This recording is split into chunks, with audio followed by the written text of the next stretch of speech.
change my. It's too late. You can't change it. No.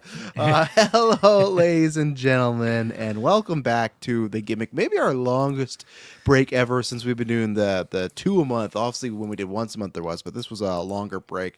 Lots of stuff. Halloween happened. We had extra life, so we apologize on that half. S-Bubs, he's taking another longer break. He's gone. I'm the Canadian Nightmare, Tresta. I'm joined by the Red Dead Hangman, David. How's it going today, sir? So far so good. Just getting geared up for America Thanksgiving. So had to do a whole lot of shopping because the nice lady at Walmart told me get everything that I need now because Thursday they will not be open and don't even attempt to show up. Oh yeah, we had that for obviously Canadian Thanksgiving in October, and the pumpkin pies at Costco, they are like the highest drugs on the streets. It is hard to acquire. Emily had to be there like 45 minutes before they opened, and then they sold after 10 minutes. Those pies were gone. You would think like pumpkin pies do a bunch, and they literally go no because we use all the ingredients, so they're gonna be gone until the next day. So it is tough to get some stuff when it comes to Thanksgiving time, But Yeah. that's the way it is sometimes. So let's see. Oh, maybe he's back this time. Let's see if he is. S-Bubs. I had to The log Joe into. Maniac. Yeah, and I had out because I really wanted to log in to use my backgrounds because I made a background specifically for today. I was up yesterday making it, and I need to use it now. Why have you taken this slight against Hangman? He's a good guy. He's a father. He works hard.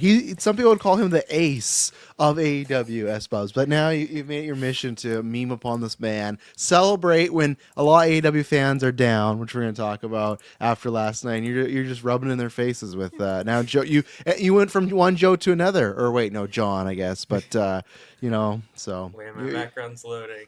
okay, I'll let it load, and then you can make your statement of why you hate Hangman Page. It's half Travis Scott, half Hook. Oh no! Oh no! Oh, I don't like that. Oh my god! Unacceptable. Damn Hook.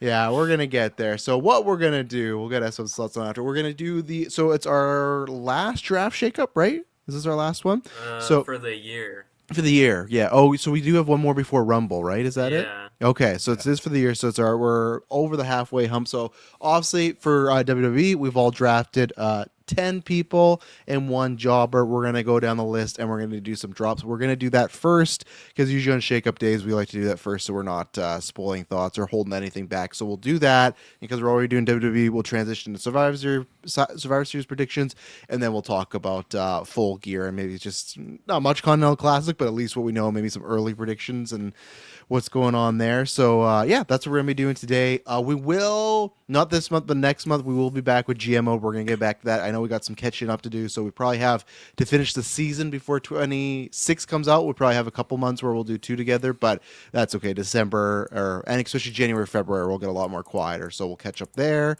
And then yeah, and then again, just a big thank you, David, for hosting the Marvel Trivia at Extra Life, and S-Bubs, thanks for being on my team and holding it down. You got some deep cut questions there, which was good. Especially the Defenders one. I could not believe. Yeah, I got all of the shows I didn't watch, and it was all from stuff I remembered through YouTube channels talking about facts, yeah. And, the Doom Patrol one. I haven't seen Doom Patrol, but everyone posted that scene when it happened. So.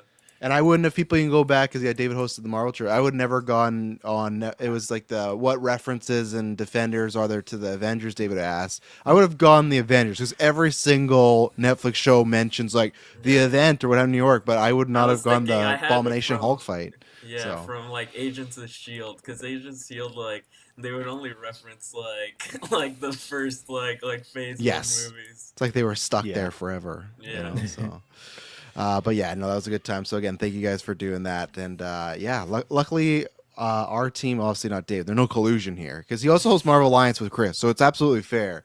No collusion here. Our team got the win by 1 point though. So it was super close. So we'll see if we run back next year. But currently right now, I'll pull up S-Bubs, do you have the points? I have the rosters, but do you have the points? Okay, so what are the points right now for the draft? If people don't know, we get the superstars and we base it off of main events, wins, title wins, losses, all that type of stuff. It works very much like a fantasy football draft, and that's what we do throughout the year. But our calendar ends at Elimination Chamber because we started the podcast right before WrestleMania. So that's why Chamber is our finale somehow. But well, it's like yeah. Chamber's the finale, and then well, it's really more that WrestleMania is the start every Yes. season. Yeah. Yeah. So what we sitting at points wise?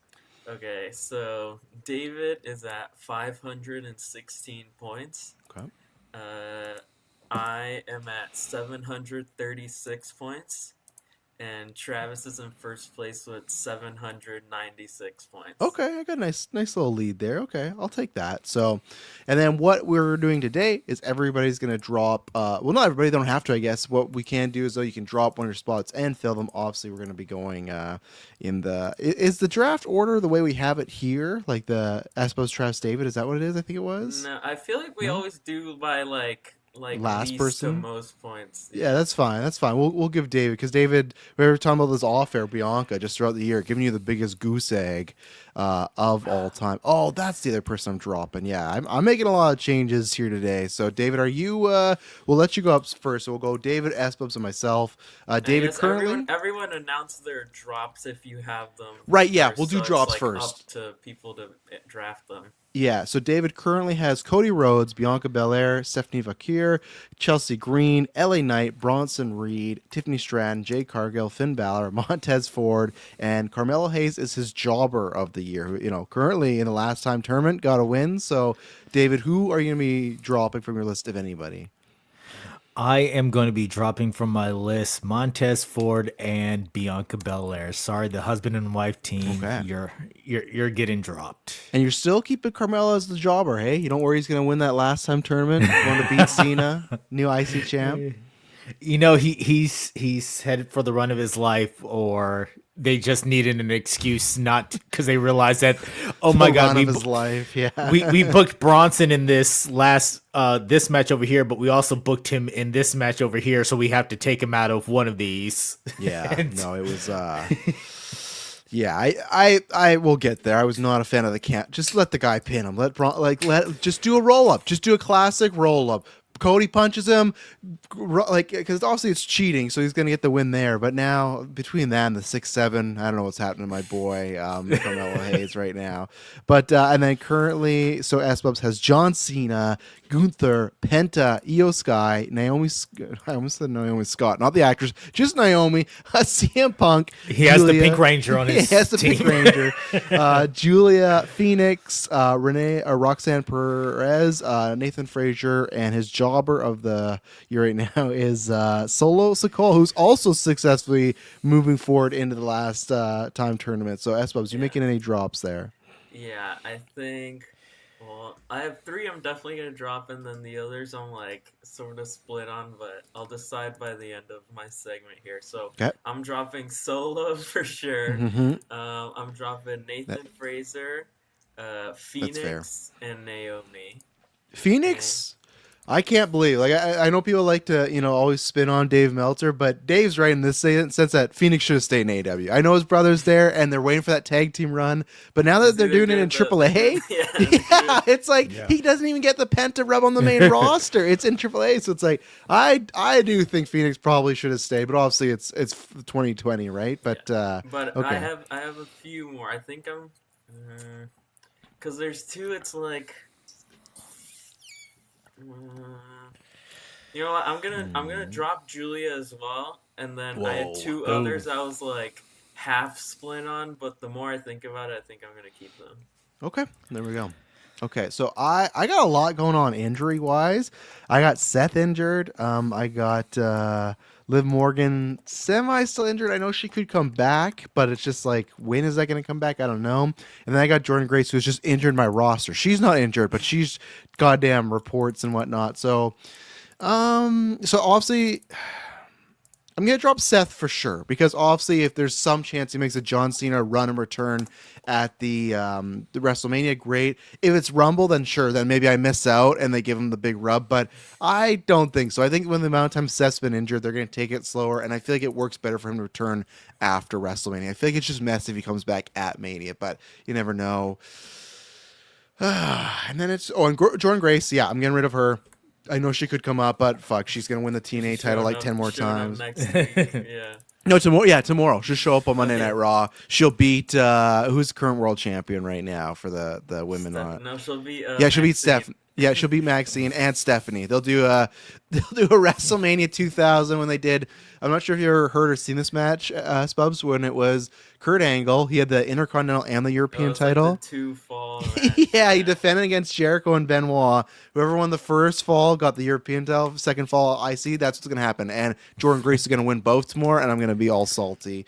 And then I have someone like Lyra that I think I'm going to keep. I know she wrestles on Raw.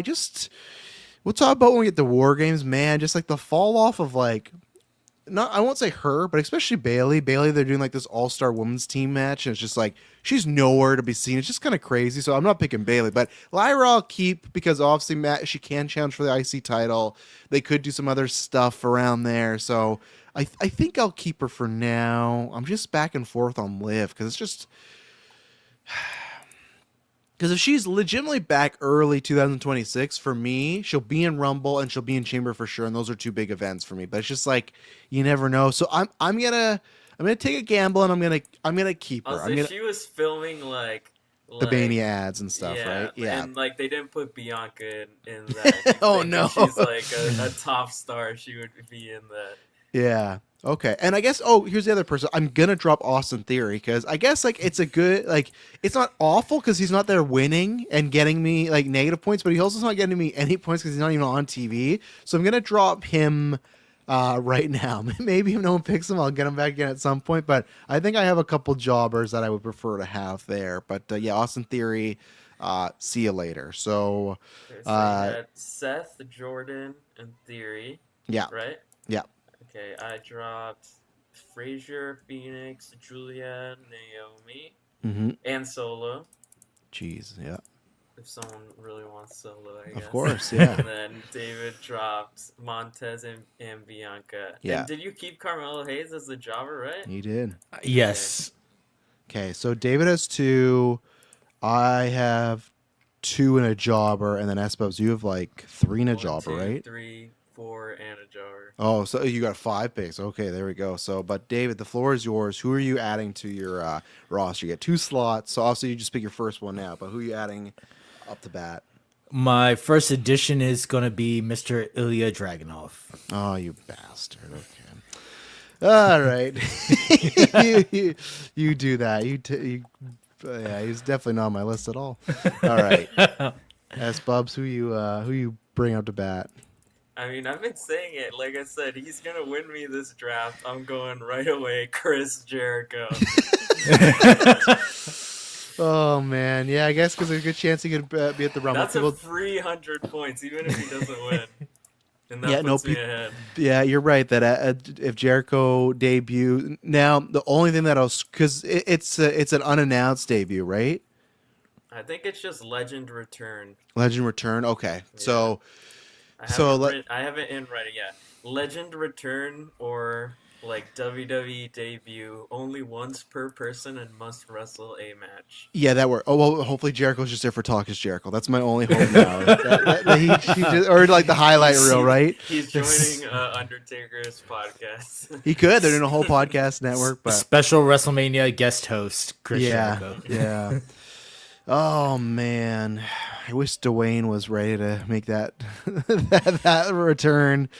And I missed out on the Brock points, even though I don't want Brock on the roster. But I'm going to pick... let's take a look here. I have someone I'd prefer to pick right now, but I feel like he'll get some stuff going on right now. So I'm gonna take Drew McIntyre. I think at least I should get some. Like I imagine the men will main event the men War Games. Like they're not gonna let the women main event. I don't know why. I'm more interested in that, but that's fine. And then I'm sure he'll be in Chamber and Rumble. I don't think he's winning any of those because I may as well just put him in Jobber of the Year. But maybe, just maybe, if we don't, because obviously the Mania plans have changed, maybe if they are going to do Cody and Randy, maybe what we've pitched before and what Espo's talked about, that maybe still there's a chance Drew could win it. But like, again, we didn't review Saturday Night's Main Event. I don't know. Drew has lost just way too much, and but I do think at least he's gonna appear in big stuff, and I get those main event stuff or Rumbles, or like even then we get like points per elimination Rumble, right? So it's like he usually throws a good amount of people. So Drew's just a good guy to have, and my fingers are crossed that maybe he does. Cody drops it to him once there. So that's my first pickup. So David, it's back to you for your final pick. All right. My final pick. God, I got two that I'm thinking about here. One is a good, reliable. The next one is the future of the business. You know what? I think I am going to go with the future of the business. I am going to pick up Dirty Dom Mysterio. Damn it! Yeah, I had him coming up next. That's a good one. It was between him and a female wrestler who I'm not going to say in case someone is on the line for them, but yeah. He's gonna win that IC title back on Saturday, and he'll have like a good run, and we'll talk about that too. I'm frustrated all this John Cena shenanigans, but S-Bub, who you following up Chris Jericho with? I have a pretty good list of names. Mm-hmm. I think. I don't know. I guess I wrote my list like twice. I just realized. But I think I'm gonna go with Asuka. Okay, that was my other choice. So yeah, you just think because she's in like, I guess she has the titles now. Like I said, like I feel like she's gonna win. Like my theory is that she beats Stephanie. And that's how they get to right. Like I think Asuka goes into Mania. I mean, maybe she loses again at Mania, but I think she might go into Mania as a champion. I mean, could be IC champ too, but I was gonna say you're still predicting this. I'm telling you, it's not happening. I'm telling you, Stephanie, Rhea. I see the vision. I see the poster. I see the memes. It's happening. Well, something Evu was saying is that weirdly out of everyone, Bruce Pritchard loves Asuka. He just thinks she's like the greatest ever. So he'll be pushing her hard one way or another. I think Asuka should get this Rumble win. Yeah, it's gonna be like the Jey Uso thing, right? Yeah, that was Well, we'll have to see what can change. Yeah, that was the current because it was Rhea and then it was like Becky, right? That's the one rumor that they were thinking about for WrestleMania. It's like I can see, it's not that Becky's. Becky needs a big match at Mania, but I also don't know if that's the right fit. Like I just don't know. I don't know. I think it needs to be something else, but I guess we'll see when we get there. So. Okay, so I got one more in a jobber. My jobber is lined up. I feel now I could be wrong. Maybe we dropped him because he had a break at some point. I don't know. But I think I'm just gonna go here. I believe no one has Sami Zayn, and I'm gonna take Sami Zayn if that's the case. I kept looking. I was like, he has to be here. Yeah. He's doing those challenges there, but he's just a guy. No one has him yet. He's just a guy that's gonna always wrestle a lot. I don't have anything like. Is he your normal pick or? Yeah, normal pick, not jobber pick. No, yeah, not that yet. No, because I was trying to think, and I could take a swing and go for a Rock or something like that, but the Rock ain't coming back. I don't think he's busy there. And then even Brock, there's always a chance they just say fuck it and he wins the Rumble. Don't get me wrong, there's always a chance, or he'll be versing Gunther for some. But for now, even with Brock, he only wrestles on the PLEs. Yes. Even then, it's just some of them, so you'd only be getting Exactly. Every once in a while, and he could be opening the show too, so you don't. 100%. I gotta fly. I got a red eye. We got to do War Games first. So he's getting you 5 points every 3 months. So. Especially those overseas pay-per-views, and they've got a lot of those lined up. So he's going to be jet setting out of there. Yeah, where you never know, Sammy. Maybe something happens big for him this year. I really don't know. Well, you picked him, so now it's back to me. Yeah, no, I know.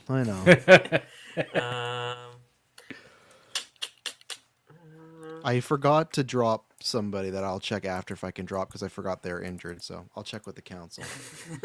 I was gonna mention that person, but I didn't say it. It's Jacob Fatu. I totally forgot his teeth are fucked up. So I'll let S-Bubs go. Pick, but after that's fine. I completely forgot. I'm like, oh no. I'm looking at Big J. I'm like, oh my god.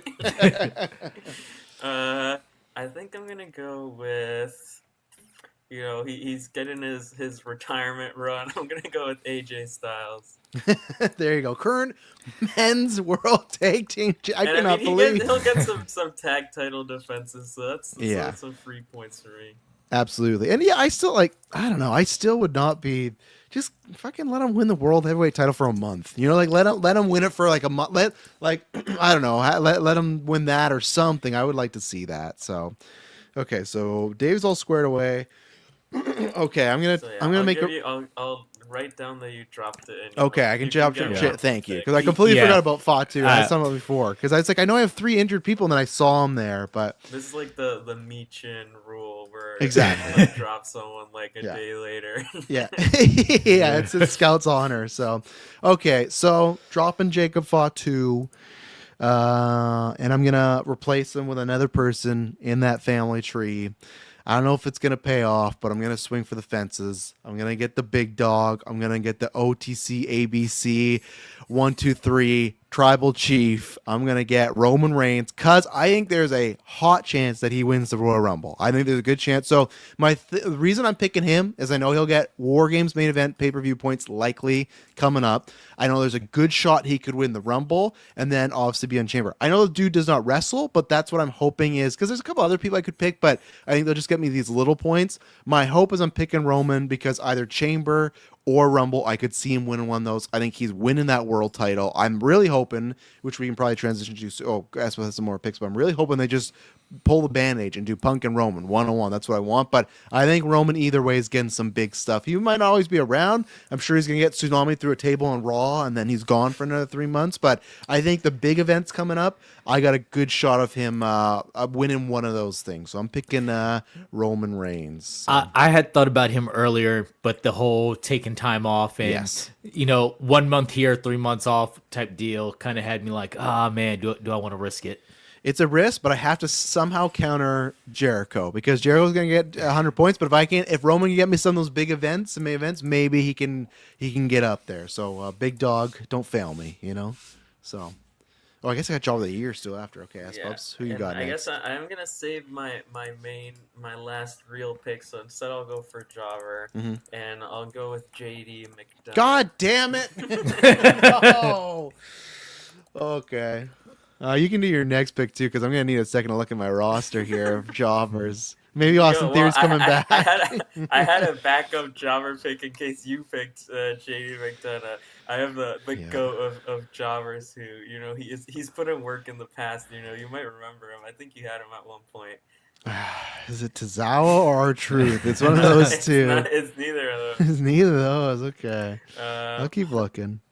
Who do I want? Because ideally, my last person, because a lot of these are like, well, I mean, I think I have pretty decent roster now of people who will wrestle pretty weekly, because that was kind of my issue in the last ones. It was either people who were like too big to wrestle weekly or like too low to wrestle weekly. Yeah. So I kind of want. I'm scrolling Cage Match to see. I mean, I have my list, but I kind of have and either then or everyone else is already taken. I might just go with this person wasn't on my list initially, but I think I'm gonna go with it. I'm gonna take Alexa Bliss. She was next to Rome. That's who I thought was Alexa Bliss because obviously she'll be around. I don't think they'll win that title again, but I think they're gonna be. She's always gonna be on TV doing stuff. So yeah. No, I think that's a good pick. Now you have your jar pick. I can give you my recommendation if you don't have anyone. Well, I'm looking at Nakamura, because he's always around. There's a lot of Tongas. There's what is your recommendation pick though, S-Bubs? Kit Wilson. Oh, right. He has been rested because Elton Prince has been gone, right? And he's just been on his own, jobbing out. Did they officially break them up?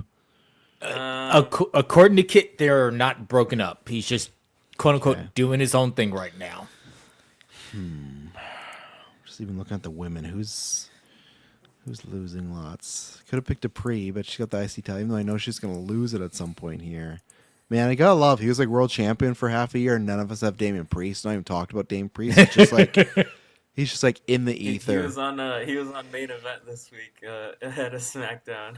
Was he? Just like I think probably facing Kit Wilson. That's brutal. That's uh I don't really know. I'll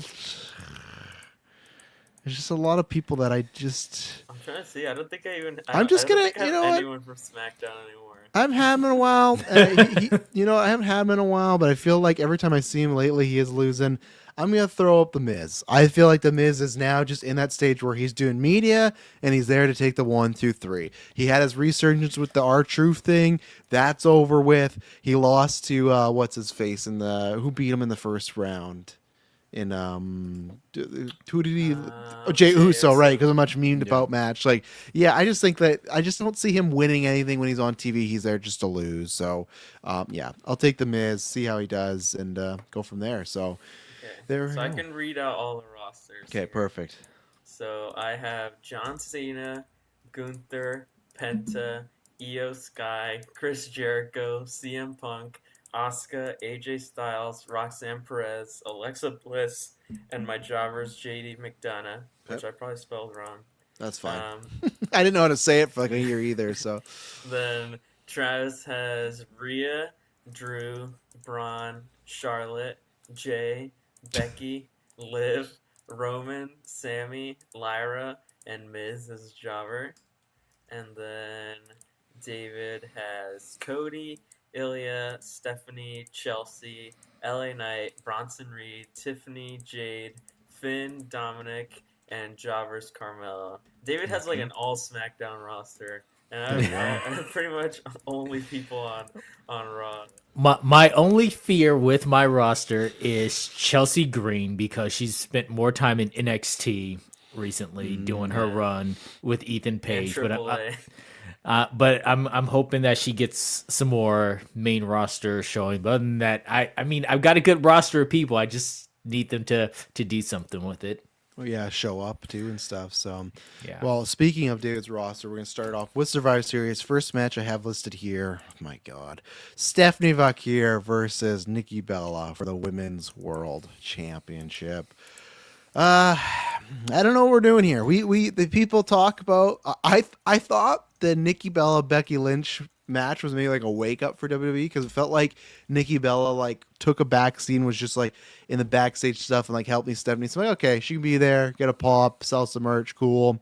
But no, we didn't learn. And Nikki Bella, who's not like the worst ever, of course. I'm just saying of when everybody talks about, man, this is the most talented the women roster's ever been. And we even talked about too with Roxanne last episode. We are like, oh yeah, when they do that defense, it's gonna have to be like Saturday Night's Main Event or pay per view. That could be. Now they just did it on Random Raw and she just beat her. Like that's the thing where I got no interest here. I like Stephanie, but if I have to, which luckily it's only a 4-match card as of now. I don't think is there any rumored matches to be added because we got Men's War Games, IC, Not and then that. really. No. The only one Yeah. people are like maybe speculating since they're like putting it off for so long and it's not been like announced, like they didn't tape it for like the SmackDown before Survivor Series, is like maybe Ilya versus Ciampa.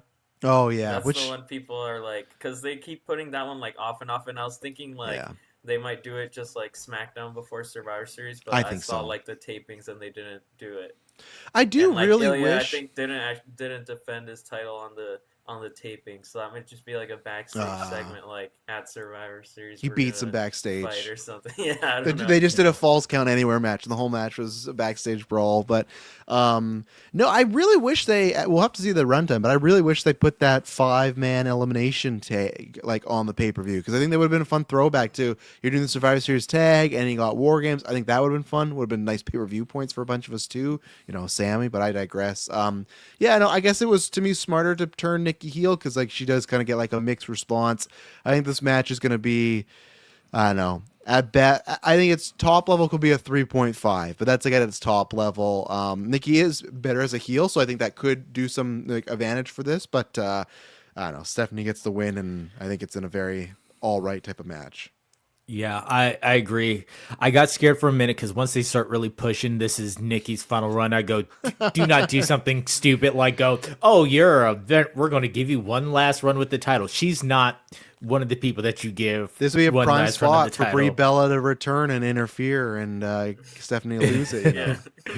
So, but no, I got Stephanie taking it. I think that she's going to have another dominant win. And I think that she is going to carry this match, and it will be obvious. Nikki has gotten better over the years. I'm not saying she's the same person she was 10, 15 years ago, but still, Stephanie's going to obviously carry this match, and it's going to be a C+ effort at best. That might also be the design by them too, right? They might be putting Stephanie in the hot water, like, okay, let's see what she can do with somebody that's like not a A-tier 5-star worker. That like, okay, her and Roxanne can probably have a great match in their sleep, right? Where Nikki, a little older, had her neck injuries, hasn't been in the game as much. A lot of times they do this, like, okay, let's see what she could do, because then in the future they know, oh, if we need to put her with this person, that person, Stephanie can do, or some people can't, right? We kind of talked about it with Tiffany. I feel like some of those matches, like with Jade, they've been so short because either they don't trust Jade or they don't trust Tiffany. Like they don't trust one of them, right? And maybe this is like a trustful exercise for Stephanie to be like, okay, what can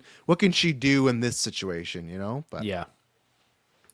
Yeah, I will say, I guess for this, I was liking what Nikki was doing, like, as a face recently, but I see people always say that she's better as a heel, so yeah, I think in terms of, like, a match, I think it'll probably work out, obviously, with her as a heel, compared to if they did it as, like, a face versus face thing, and honestly, yeah, I think it's probably easier for her to get like the heat in this match. I mean, I feel like the layout of this match will probably just be like Nikki just like working her over for the yeah. heat until Cheap she shot has a here. big comeback with all the moves and stuff. But yeah, it'll probably just be fine.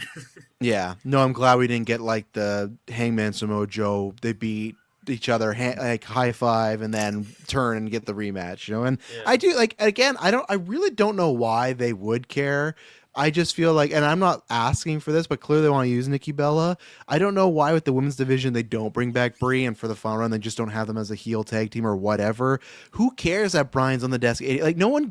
That's what's so funny. Like these companies, and they both do this. No one gives a fuck. No one is gonna be like, man, oh, that's Brie Bella. Like no one's watching WWE, and Brie. Yeah, Brie Bella walks on the screen. They, oh, I forgot about Bryan Danielson. What's he up to? And they say Daniel Bryan. They say he's on AEW. He's a commentator. I gotta watch for that. Like, and don't get me wrong, Bryan might be the best commentator right now. He's great, but just like the way sometimes they think, these billionaires, like we talk about this all the time with like movies and TV shows. It's like no one cares that he's on the desk. Just bring her back and let them have a run. I don't need both Bellas back, but clearly after Nikki loses this, other than like honestly, I could see them do a Maxine. Like she could do that, or I could see a Maxine Nikki feud, and I could see Nikki getting that title actually, and then you could have even Lyra take it off her. So if they don't bring Bella back, I think you could see her on one show or the other doing the single or the secondary title. You but give Nikki the IC title, and you do the Nikki versus AJ Lee dream rematch. You could, yeah, and that's when you bring Brie back, and you run back the whole Kiss storyline again. But yeah, it's just like I don't know what like.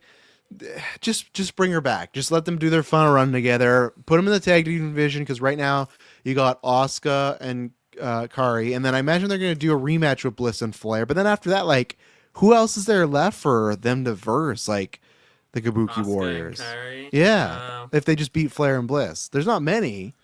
I mean, depends on like if they lose the War Games match, then they could face like Lash and Nia for like losing. Yeah, true. That's true. That's a good point. You can do. I mean, they haven't faced like anyone for the titles yet, so you could do against like Bayley and Lyra. They haven't fought like actually for the titles. They've had like some tag matches. And you know what we can? Oh, go ahead. You can always just do the classic Chelsea Green and Alba Fire random title defense. But you'd have to. It's like what we talked about with Hangman. You have to flip the Kabuki Warriors then, right? Or get people to flip because they're heels right now, right? So it's like you've pitched two heel teams like with Chelsea and Alba, and then Lash and Nia. They'd kind of have to. Chelsea and Alba get like. If they're facing faces, they get heat, and if they're facing heels, they get cheered. That's true. You can flip those two easily. Yeah, she's kind of like a tweener that way. So, Yeah, and that's what's interesting with because I don't watch weekly with Bailey and Lyra. Did they just kind of drop this whole Bailey like snapping type of Well, storyline? Like, literally this week on Raw, like Asuka and Kyrie were like backstage, like before there was anything of Becky. They were looking backstage for like, and they went to ask Bailey to like be on their War Games team, and she was like no, like I can't forget all the stuff you guys did to me like 2 years mhm. ago. And then Lyra came up to her and was like, oh, like I'm proud of you for like telling them no and stuff, and then Bailey like snapped and like got mad at her and told her like she was Okay, an idiot and walked away. they're bringing it So back finally. yeah, Yeah, I'm just kind of surprised that Bailey's not a part of this all, especially like Bailey, Becky, Bliss. Like it feels weird of like the obviously Mercedes is gone, but it feels like the past year it's been like Bliss is like taking her slot as like the other four horsewoman going Yeah. on. So, yeah, I don't know what's gonna happen it's there, but Statlander doing Bailey's move. That's like when what's it called? When Seth was doing Okada's moves, got him to yeah, sign trying to get. retiring. Yeah, or when remember there was that Oh rumor yeah, Nakamura was doing the Nakamura doing the GTS to get Punk GTS. back. Yeah. Hey, like I've said this. I think I said this after WrestleMania where I said I have to see how the year goes, but I do think Bailey should leave. And it's not just because I prefer AW. It's just that sometimes I feel like you have to do that, and then after the like, oh yeah, we kind of screwed up. Like let's bring her back. I just don't think they're doing much with her. Like sure, okay, she could snap, and maybe what's gonna happen is Lyra gets the IC title back and they do that feud, but it just feels like multiple times they've just kind of and maybe they're doing that on purpose. Maybe they get the vibe like, hey, I don't think she's resigning, like because her contract's up next year. The rumors, right? I think she said I think 2026. so. Yeah. Yeah, and it's like I think Monet's still there till like at least 27, 28. I guarantee you, if I Bailey think went there, Monet, the rumor was, I think or is it late like 26? I think it's like pretty much like January 1st, 2027 Yes, sort it's of after idea. Bailey. That's what I remember. But I guarantee you, if Bailey went to AEW, Tony's got that in the bag. Like Monet's signing at least like a year or 2 years, right? Like that's a done deal. So I just feel like for everybody involved, like go there. There's some great matches she could have. I just feel like in all these huge scenarios, Bailey's again just kind of being left out. And I don't know, go bet on yourself. But the roster, if I didn't say, is Kabuki Warriors, Nia Jax, Lash Legend. Good for her for getting this big spot. And Becky Lynch versus Rhea Ripley, Io Sky, Alexa Bliss, Charlotte Flair, and AJ Lee. Just a fucking massive fantasy team. And it's cool because it's like different eras of AJ started that. And then Bliss and Charlotte were the original NXT girls. And then Rhea and Io, which are kind of like the leaders this gen. So, I'm on the bandwagon that I feel like the women or the baby faces win just because they don't want AJ to lose yet. I know she wouldn't even take the pin, but I feel Yeah, like I they would want say I you feel know like it makes sense for like the heels to win, but the it women's does. faces like never lose in war games. Like that's a stat. Hmm. Like I think the only time they Okay. lost was like in like the second ever like NXT women's war game Yeah, one. and even the main roster ones, they're always opening up the show, right? So that's why it's like you kind of want the baby faces to win. And again, like I said, for me, it's just like when AJ loses, that should be a big deal, not just our first loss was in war games with a bunch of other people. I don't know what they do. Like I guess you could even have Becky beat her and you set that up, but I don't think you need to. I think Becky's just gonna beat Maxine in a rematch and then they'll run I that. saw that But Maxine doesn't have side plates, which means that she's probably losing it like right probably away. probably tomorrow, Yeah. like or after. They'll probably wait till Cause after she like Survivor Series. I Yeah, bet. because Yeah. she defended it on like an NXT house show. Because I did notice that like for the past like few months she's been doing like the NXT house shows and stuff. Hmm. They've been sending her there, so. Yeah. But I mean, well, the thing is, I guess in the SmackDown tapings, like there was some stuff relating to the women's war games, but like they said that there was like a segment, but it was only backstage. So I feel like if Oh. she won the title, like on Monday, say like they could just shoot a second version of it where she's holding the title and just put that in backstage. Yeah, they could, or a backstage brawl where Becky wins it back. They do a backstage brawl where Dragunov loses to Ciampa and then Maxine loses. But David, you disagree with us about the babyface women? Any hot takes here? I think the babyface women are going over. Yeah. You got to give AJ Lee that shining moment. They're going to have something go down between her and Becky during the match. I mean, and that's one of the good things about having someone like both Nia Jax and Lash Legend in here on the Hills team is both of them seem primed to take the pin.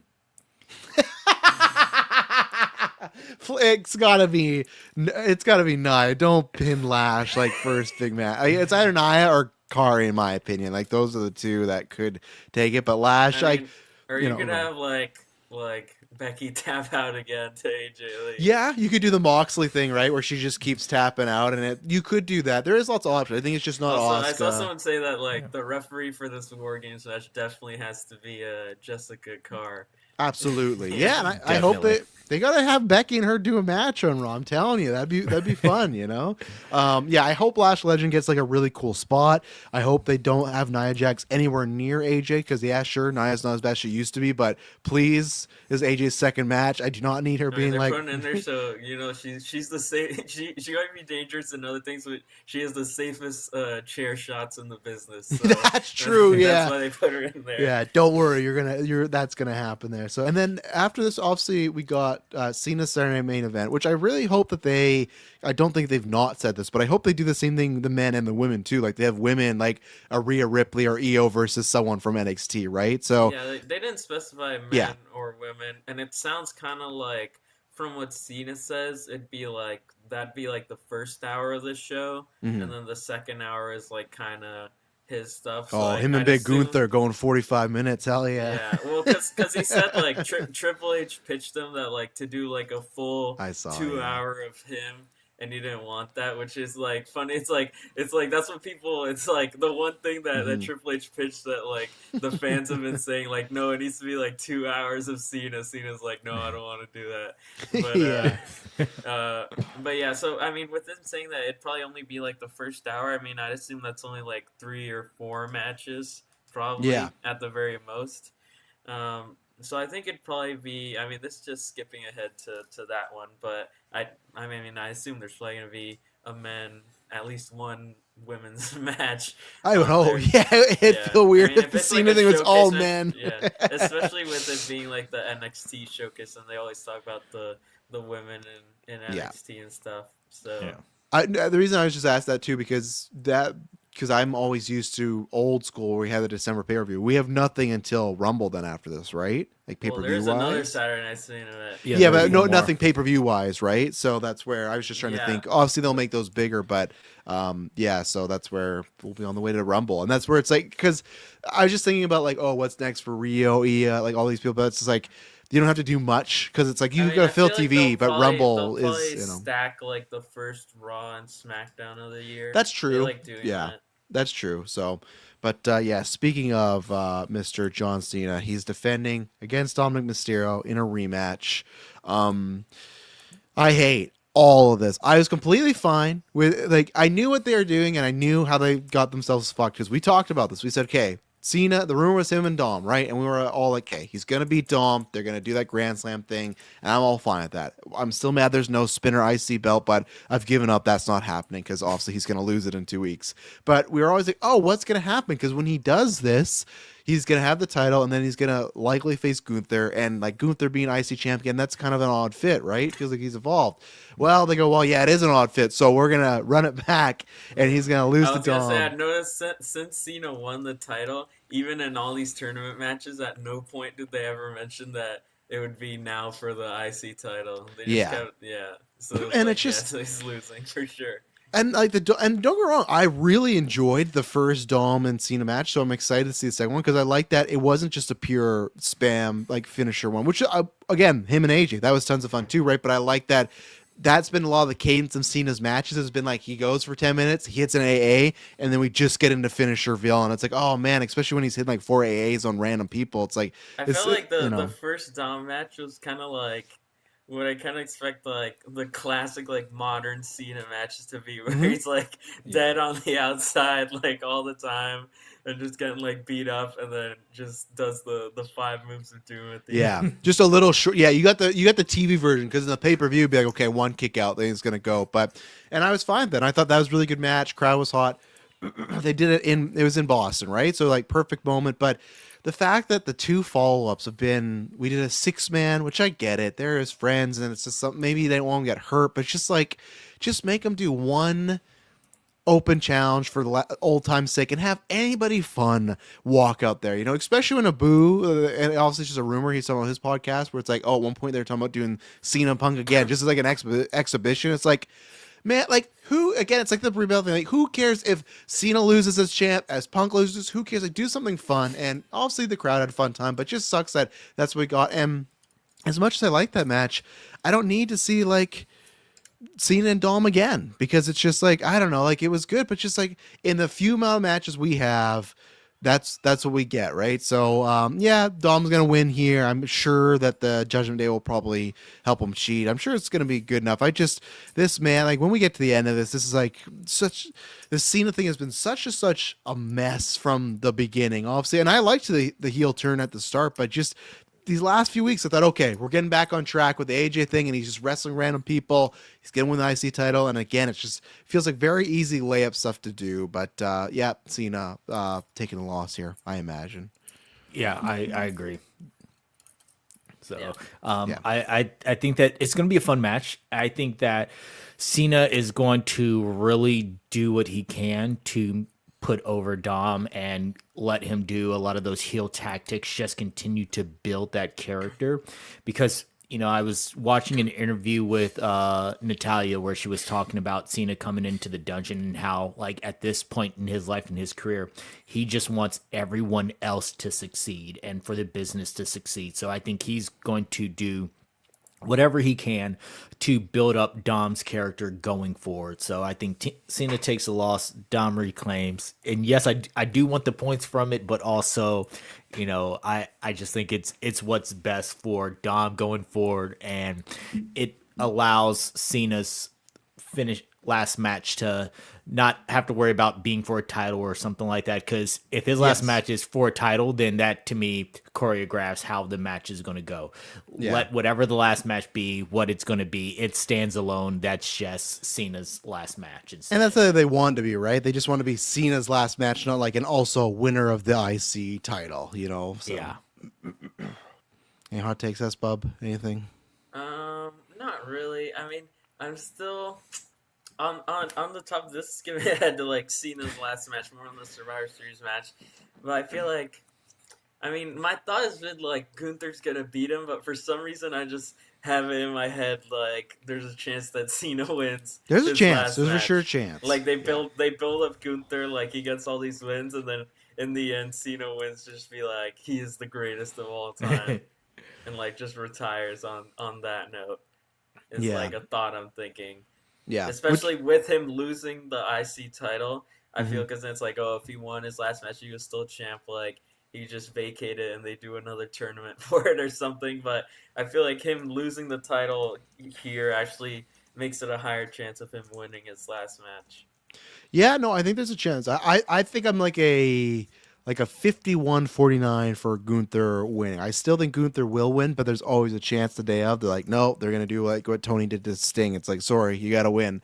And it's like, because I feel like Cena would want to lose the last time, but maybe Triple H won't want that. Maybe Cena will just go in business for himself. He just takes one chop and lays down, and that's it. But no, he does the old Jeff Jarrett and Hulk Hogan thing where he just comes out and flops down. Could you imagine? Did you see that? The Mark Henry pitch? Oh my God! Henry, Yeah, where he's like, Gunther should beat Cena, and then before he leaves, Joe Hendry should walk out and lay down for Cena, and Cena pins him, so he gets a win in his last match. Geek this guy out. Yeah, I know. I can't. I used to. Don't get me wrong. I used to listen to Busted Open. I don't listen to any of those anymore. Just because, like, anytime I look on Twitter and like, if I see a headline that says either Tommy Dreamer says, Bully Ray says, Rikishi says, Mark Henry says, even you're getting those Thunder Rosa says, yes. Nick Nemeth says, any of those I'm done with. Yeah, no, I used to listen to Busted Open, but I think now because they've done this before, but especially now because they're like a 24/7 network where they're always having shows on there. Sometimes I feel like people are just saying hot take shit just for the sake of it. And not even like we do, where we do it as like a meme joke. They'll like bully like, so this is what you do, and he'll go for an 18-minute serious pitch about it, and it's like, what are you? And don't get me wrong, they all have some good ideas. I think at times Bully actually has some good stuff. I think sometimes he gets too much on like the heat he spectrum. Has some good stuff on like the stuff he knows about. Like there was one clip that we were posting where he was like, he was like they were interviewing Eddie, and Eddie was talking about like. Kind of when we'll talk about this Eddie return run. The Kingston, yeah, Eddie Kingston, and he was saying like they were asking him like why wasn't like cutting promos and stuff like since his return when he's strong, and I forget what his reason was. But it was like, and Bully was like, that's the reason like people want to see you, like you're one of the best promos in the world, and like if you're not doing that, then like what are you doing basically? From what I gather with Bully, I think the way he could work, and I don't think the reason I don't think he has a job at WWE or AEW because it sounds like a lot of people just think he's like an asshole. Like, and I legitimately think he's not like a real asshole. I think he's just one of those people that's just naturally always just like that type of vibe. But I think with Bully Ray, he's better at, hey, this is the match, this is what we're doing, what would you change, versus give us your entire original pitch. Because I think when he does the original pitch stuff, he starts going into wild stuff. But when I've listened to him like, oh, I watched this finish and they should have done X, Y, and Z, it's like, yeah, that's good stuff, you know? And there's other times too where he gets mad at the rest for holding the fucking ladders. I'm like, I don't care, man. Like if this wrestler doesn't want to break his neck, let them hold the fucking ladder. Like nobody cares. And then I don't mind because I would have just fallen off the ladder and broken my neck. Like all right. Which again, I appreciate down the line he did this match where he went to the top of a ladder and the rest started to hold the ladder, and he got down and was like starting to beat them up. He's like, don't hold my fucking ladder, and he lost that match. So it's like, was that in TNA? I think with Tommy Dreamer, and that's why when he did that, that's what tipped me off. Like, okay, sometimes he is just saying shit just to like get a rise out of people because he made the butt of him joke himself, right? But no Joe Henry just laying out to John Cena, who I don't know what to talk about Joe Henry, officially part of the WWE/NXT roster, and we'll see what happens. Like, I wonder, do you think they're gonna do the whole thing where he's like there for a bit and wins the NXT title and then comes up? Like, are they gonna do this? It's I don't know. I feel like well, I don't really know what his next direction really is. I mean. He's 37. Just get him the main roster. Just have him, because who's the champ? It's Ricky. It's like, I don't know, whoever like the heel that beats Ricky. Same as Ricky, right? Like get him up there. But I get they want to keep NXT going, but I just feel like Joe Henry especially is very main roster, backstage segment coded. Like you can do a lot of stuff with him, you know. So. We'll see. And then finally, we got the men's war game. We got the all-star team, which I'm very happy did happen, of Cody Rhodes, CM Punk, the Usos, and Roman Reigns versus Braun Breaker, Bronson Reed, Logan Paul, Drew McIntyre, and Brock Lesnar. Don't get me wrong. I'd rather take Logan Paul than Austin Theory, and that's saying a lot because at least Logan Paul is still good at promos and his job, and Austin Theory I think is just very bland. But I am curious, just little stuff, because also we knew Brock was going to be in here, but I will be curious. Like, Brock's definitely the last person in the match for the heel man, and I'm curious how he works. But I guarantee what's going to happen is he comes in, wreck shop, all the babyfaces do their finish on him. I feel like the ending is like, I feel like either Braun Breaker is spearing Brock or Brock is F5ing Braun Breaker. Really? To, like, set up Mania. I don't know if that like cost them the match or like I mean either if they win or lose, I feel like either those could happen.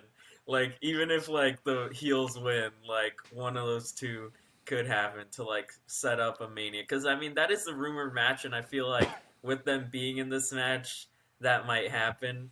That is the rumor match? Okay, I missed that rumor. I didn't see that was the plan, right? Who was putting it out there? Remember, that was already from like a few weeks before he was even like. I completely missed that one. Yeah, I could see that. Or do you not do that till the Rumble though? Right? Do you have them good here and then the Rumble turn where they're like a alliance, and then either Braun or which it works better if Braun turns on him, right? He spears him, throw him out of the Rumble, and then you make Brock a babyface, and WWE would fucking love to have Brock cheering them back. See, people want him back. His Paul, but rumor from it was for 2 months ago from Body Slam. Okay, so yeah, there's some credence there. So yeah, I could that definitely works there. I do think in my opinion, the heels should win this match. They already did Punk and Roman last year. Like, could they work together and they won? Like, if they win, it's just kind of more of the same. Like, to me, I think you have Punk and Roman who are at odds. You have Jay, who's kind of like, they go back and forth, like, is he shitty, is he not? I feel like you have the baby faces have multiple characters that are in turmoil, where the bad guys are just, we're bad, right? We're working together and we're bad. So to me, I think it would work better drama wise for them to win, especially to me. And I'm long gaming it because I want Punk and Roman. So to me, this is like a good place you could start. Even if you do Punk and Cody, like there's multiple things you could branch off to, or as Bubs' dream match of the Usos rematch at WrestleMania. Like you could set up 3 to 4 matches on just the good guy side here. So to me, that's what I'm kind of hoping is last year you saw, oh, can they work together? And it worked. This year, I hope it's, oh, can they work together? And it doesn't. I pitched this before. I would love them to run back the Roman CM Punk thing in the cage, but this time they legitimately come to blows. Like they cannot get along in there. And like, I just don't want them just to run back a similar story of last year of, you know, can they work together? And oh yeah, they can. And I feel like there's, especially with the Vision too, give them the win, give Braun and Bronson like that big win of beating these big baby faces. So that's what I think. I have more to say about Cody, but I am going to actually predict that the heels are going to win. That's my opinion. So what do you guys think? Yeah, I think that the heels are winning this. I would love to see Punk and Roman come to blows. They had that moment this past week where they all came together and Roman Reigns said, you know, you don't have to worry about me stabbing you in the back. I'll stab you right in the front and things like this. So if them come to blows could be the reason why the baby faces lose, and I would be completely okay with that. I mean, the easy option is having one of the Usos take the pin, but yeah, I think that this would just be I think overall it's going to be a good match. I mean, with everyone in here, you've got so many people who are going to have incredible spots. I'm anxious to see what both Braun Breaker and Bronson Reed do in this match because Bronson stay from no top of the cage this year. Like, no. Do you think he like? No, he doesn't. I could see him actually going up for it again. No, he lost doesn't. Seth. Don't do it again. Don't ruin the Vision anymore. And because he's changed the way that he does the tsunami since then, he does more of the Snoop Dogg land on your feet first on his tsunamis. So he can't do that coming off of there. So he's gonna limit it to middle or top rope. But yeah, have Logan do the fuck because if he gets hurt, it doesn't matter. He's gonna be gone to the Rumble anyways. Just have Logan. Do let Logan go up there, have the phone up there, do the OMG moment of the night. Yeah, I'm okay with that. And then I feel like Bronson will tease it but not do it, or something. I agree. They'll stop him. Yeah. And it's even like it's like what's it like Tanahashi climbing the cage. No. Yeah. Or even then, we're talking about people eat the pin. I could easily see them have Logan Paul pin CM Punk because they're clearly setting that up for. I feel like a Saturday Night's Main Event or something of Punk defending against Logan, right? They've kind of teased us a few times. So I could see something like that. That's what I mean. I feel like if the baby faces just win, it's just the Vision looks dumb. Like Logan Paul shouldn't get a title shot and Brock doesn't seem as dangerous, right? Like it feels like it doesn't really make much story sense. And Drew. Oh, if the baby faces win, Drew's going to take the fucking pin. Watch. Cody pinning Drew. We're done. It's over with, you know? So that's the thing where it just doesn't make sense. But let's see. Kevin's... you guys... Go ahead. I'll go do that after. No, I was going to say, now you guys lay it out, I do feel like men's war games, definitely a heel win, which also changes. Like I was thinking maybe heels win women's, but that one also you guys made sense. I don't think they want AJ Lee losing like her second match back. So I think women's faces win, men heels win.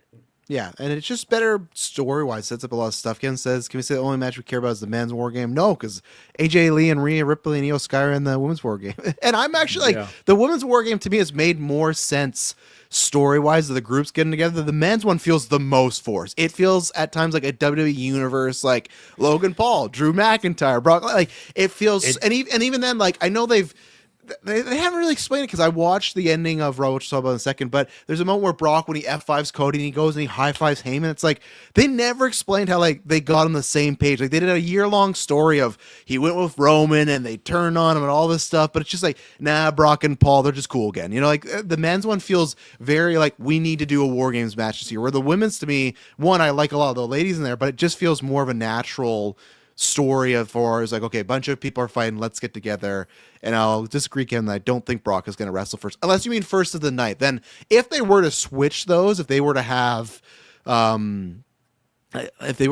the men's open, which I don't think they would, I still think the heels would win. But even though that would be like a start on a downer night, I just think they'd have to do some sort of crazy spot. Then, like I said, like Logan Paul, get Brock doing the shooting star press, make him bust it out again. He's gonna remember what you did in OVW. You're gonna do it. But no, I don't think they're gonna flip him, just because I feel that's where the women's, I think, has a more natural story, but because the vision and there's 2 world champions on the men's one, I think the men's one seems bigger on paper. So that's why I don't think they'll do that. So Yeah, there's so many storylines within the women's one where you have the tag championship storyline, and even within the tag championships, you've got Alexa Bliss facing off against Nia Jax. Those two used to have the best friends storyline. You have Becky and AJ.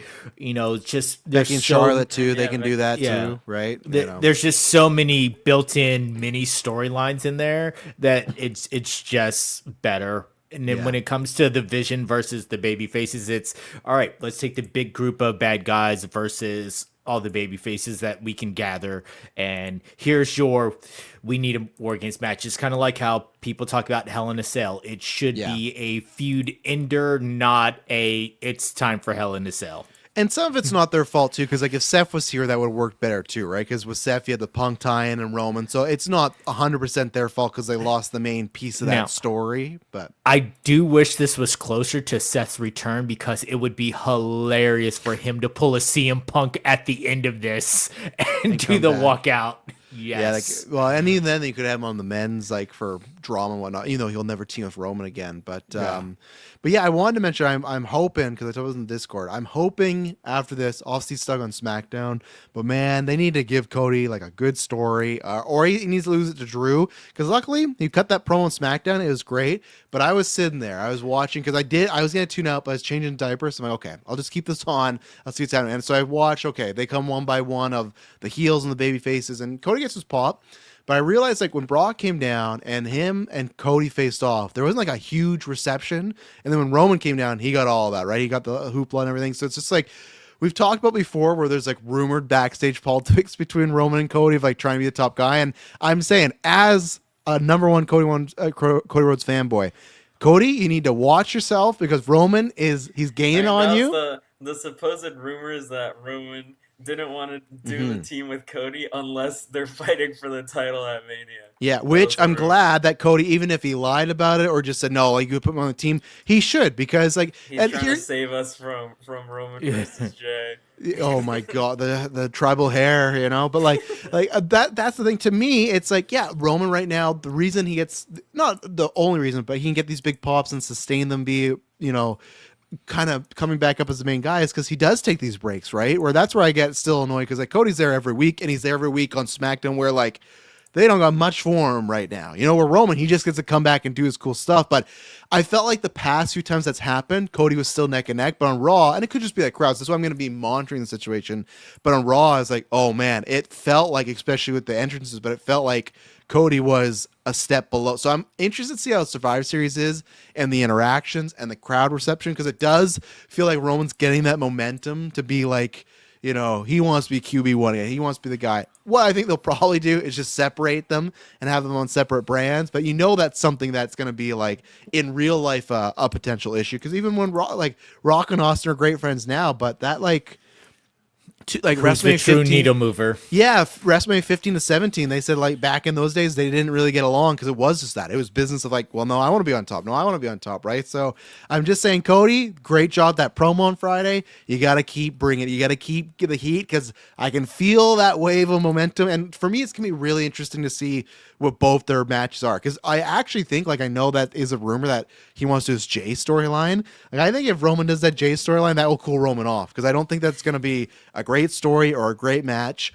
And if you give Punk and Cody a match, then they're gonna steal that Mania. But I don't know. I'm really hoping my pitch is saying I've been pitching Rhea and Stephanie. I really hope they just say fuck it and they do Punk and Roman. Punk, sorry, you're laying down. We gave you the title. Roman gets a win, and then Raw after you start to set up Roman and Braun. Because I just think Roman and Punk has so much juice, and last year they barely tapped into it because they introduced Seth in the storyline, so it was like kind of awkward. Obviously, it worked out, and then it didn't work out because of the injury, but because they were setting up the vision. But like Roman and Punk, there's so much still meat on the bone there, but I don't know if they will if they want to do that solely. So I don't know. I'm interested to see the fallout of this match and see what could happen. But because we're getting close to the Mania season, and like I said, Cody, I still don't know if it's even then. Like if it's Punk and if it's not Punk and Roman, like who would Punk lose the title to until then? Would they fucking have him lose it to Braun and then Braun and Brock is like a WrestleMania title match? Like that sounds like a nightmare for me. Like I don't know. Do they have like Gunther get his win back? Like I think Punk. Because did we do a cast since Punk had won the title? I don't think so. No, I guess we never talked about because that was like November 1st. Yeah, right. It was close to the stream, so that's the thing. Like because I know even then there were people that, and I didn't believe it, but people after the fact did say, yeah, there were talks. They were thinking about going the Punk and Cody direction. I was like, okay, I never bought that, but I guess so. But now, obviously, that could really change, and I don't know what would like Punk's held the title longer than I thought he ever would. To be honest, I always thought it would be like the Shawn Michaels run, like he'd be losing it now, but he's gonna have it at least I'd say until the Rumble, but then Chicago's just around the corner, so do you not have him be champ at Chicago? Like, I don't know. I don't know what they're like winning the Chamber in Chicago or something. Yeah, like that's true. But couldn't he also just be defending the title in the Chamber in Chicago, right? Like, what Yeah. if a Raw guy wins the Rumble and says, "Hey, I'm coming after the Raw title," and then you have him win it there? Like, now I actually think there's a chance Punk could hold the title. For like the men's Royal Rumble. It was Jay Lasher with Gunther. Yeah. And then it was Cody who was on Raw when he won it, but he went for SmackDown. Actually, he was on Raw both times, and he went for SmackDown. So I'm trying to think. There was something about Mania this year where it was like, I think. Oh no, it was that both the Rumble winners were on night one, and both the Chamber winners were on night two. Is what I was thinking of for this year.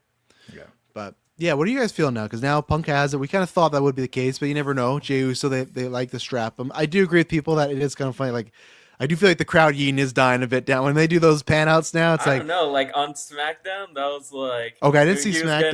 getting a giga pop when he came out. Oh, so was he? Okay, like, so it's just maybe that Raw crowd just sucked then, because that was the same crowd I saw when he came out. Him and Jimmy, and it was like 50, or I'll say 60% of the people doing it, but maybe that Raw crowd just sucked because even the reception for Cody. But yeah, what do you guys see now that Punk's champion? Is he keeping this to Mania? Is he losing along the way? Like, because obviously I don't think they're doing Cody and Punk for title. They're not doing that again. So what are we thinking of a Punk on the title? I think he's keeping it till Mania and then losing it there. Okay, keeping it in the Mania. Yeah. Who's he losing it to? That one I'm not sure. Initially I thought Gunther, because I'd be down for them I running think back. Gunther. I would like it, but I don't think it would happen. Well, they fit so well together, and then having Gunther win on the WrestleMania stage again, I could definitely see them Again? take. He lost to Sammy and then lost to Jay. He needs him. He needs him having that title match on the WrestleMania stage. I'm Yeah. sorry again. I see that being He needs a win. a thing. So, plus they love Gunther, having him have a strong win against somebody like CM Punk, I think would just work for that. So that's what I think. I think that they're going to have him keep it through the Chicago match because they're building up this Chicago return and things like that. And I think they want to do that.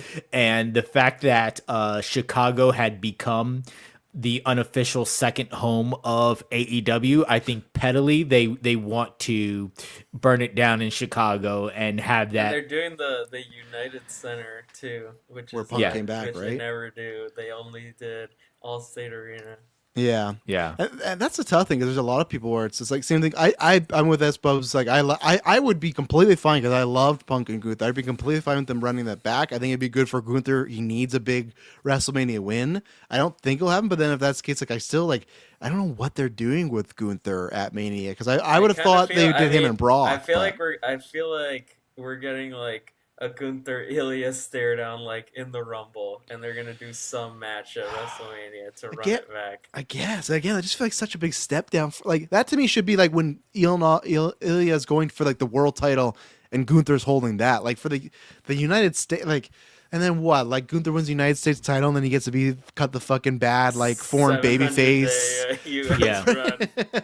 Like it's tough, and that's a good problem they have is they have lots of top guys, right? So when someone goes down injured, oh, we could put that person there, put that person, but it's just tough. And I really don't hope they're doing Roman and Jay. Like mean, if they're doing Roman and Jay, that's real bad in my opinion. Like, Tribal combat. they Now- could like. Here's something that would be funny, and they could use it to sell merch. Gunther wins the U.S. title, brings back the U.K. title so that they could sell those replica belts again. You know, I'm not opposed. It'd be kind of fun.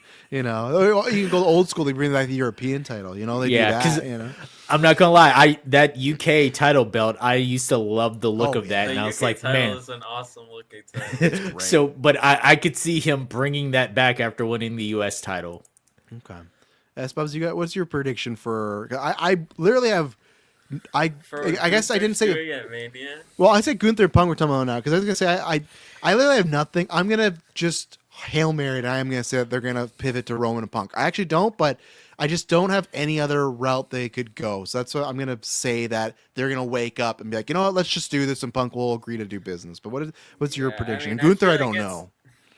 I feel like Roman Punk is definitely possible. I'm kind of still on the Punk and Cody train, but I do think it'd kind of be weird. I mean, I don't know, because it'd be weird to do like, let's say like he loses it like at the Rumble and then like wins Chamber to go for like the other title for like You'd want to go for the one you lost, wouldn't you? Yeah. Like you want to go, especially if it's a heel. Like unless it's a baby face and it's like a respect thing, it's like you would go for the heel, right? So that's why could it be Cody that loses the title? But same thing, why would he go for Punk's world title? Like that's why I legitimately think those plans are off this year because I feel like it's an awkward way to get to Punk and Cody. Now I feel like next year or whenever I think or even a SummerSlam they're definitely gonna do it. But now I just feel like with this year I don't know. Like I'd even be fine with Gunther and Cody to be honest because like I've liked that match. They did that Rumble stare down. Like have Gunther win the Rumble and have Gunther and Cody and just build them. And like he could beat Cena and then win the Rumble and go to Cody. You could believe he could beat Cody at Mania. You know so. Yeah, I had something for Gunther, and now it just. Oh yeah, when I was picking like, and this is like a few podcasts ago where we were like, I forget what we were fantasy booking, but Like we were long-term fantasy WrestleMania, booking- probably? Yeah, something like that, where we were talking about Jericho plans at Mania. Oh and one of God, mine right? was Yeah. Gunther match. Yeah, I actually think my two predictions that I had for that one that were both like sort of mean but sort of ones I think could actually happen, both actually do have a chance of happening. One of which was Jericho versus Gunther, and they just try to have a good match for Jericho to say, look, I can still I go. can still and go. stuff. Yeah, And then my other pick that I said I could see happening is he tries to find a young guy to help and put over, and by put over it just means beating them, which would be Jericho versus Dom for the IC title. oh yeah, And says I he's could like the see greatest that. IC champion of all time and stuff. Yeah, I could see that That's more what than you the do. Gunther one. I think Gunther he would go like, I'm not doing that. I think Gunther for Mania might put his foot down and go, I'm not doing that because we have heard of times where Gunther was like. Because apparently he didn't want to lose to Chad Gable. Like, I'm not doing that. So I think with Jericho, he would, for Raw or Saturday Night's Main Event, sure. WrestleMania, I don't know about that. But yeah, I guess we'll have to see. And like, do we have anything or just WWE related to talk about before we go to Full Gear here? I got a perfect transition, but I'm not going to use it till I know we're in the clear. Yeah, I I'm don't good. really think so.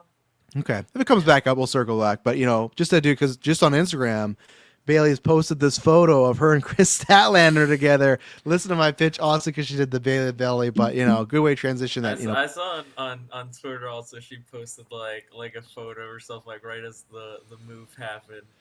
Oh, I missed that. Pam, just do it. Just take the chance. Just come on over. Come out. You and Mercedes can get a proper women's tag title run. Lots of fun stuff we could do over here. You're doing nothing there. Like, come on, just come over. But last night was Full Gear.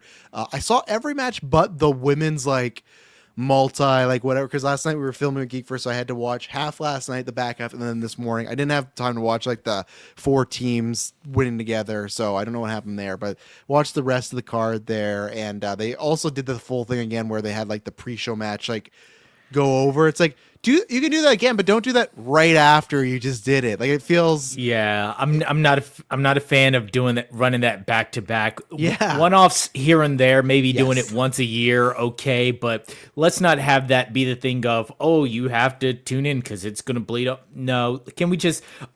I miss the full-on start of a pay-per-view, just having the promo explosions, package, having pyro, the promo, all that other things, and then going into your big match. Unless that lead-off match is something that is a good match that you think to yourself, man, why isn't this on the main show? And then it bleeds over. Okay, but just every single time, no. Yeah, and the FTR one to me made sense of one.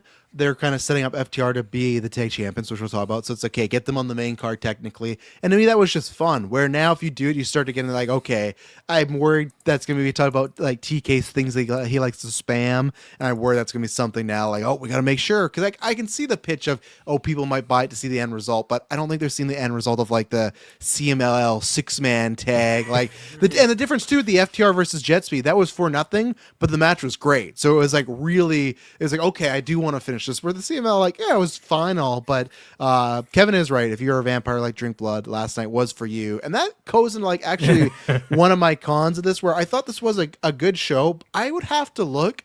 I think this was maybe for me the weakest AEW show of the year, and it's not. Some matches I don't think delivered, but also it's just the pacing of them. And I talked about in Discord where to have 2 pretty much no DQ matches back to back, and then the steel cage, and all of them were blood. It felt very samey near the end. To me, you have to sprinkle that out. It's what we've talked about before, and just when you're watching aesthetic wise, if you're doing these long shows and you're not in a specific territory, do the afternoon pay-per-views. Because this morning I watched Darby and Pac, and I watched FTR versus Bandito. The crowd for those matches, super hot. They're super into it. All the near falls.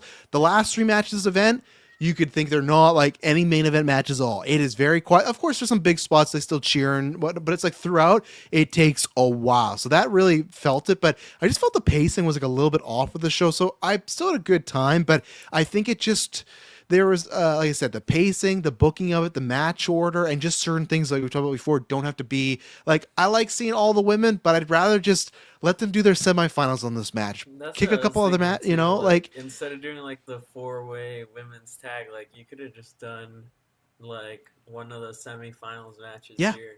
Exactly. To me, it's just there's this card and things about it. You could just recycle or reorder or change a few things, and the show would be better overall. So I still had a good time with it, but I think it was one of their weaker ones where I think has been unfortunate, because I do think that AWTV is it's not that they're not directionless right now. They're just stuck in a lot of the similar storylines they've been for a while. I'm hoping with the Elite and with Swerve back, which we'll talk about, I'm hoping we're gonna get some new juice and some new directions. But then you still have on this card Ricochet and Bobby Lashley fighting again. So it's fuck, are we so I don't know. I'm for a lot of this card and the results, I have a wait and see attitude. But the show itself I thought was a good show, not a great show. But David, what do you think of Full Gear?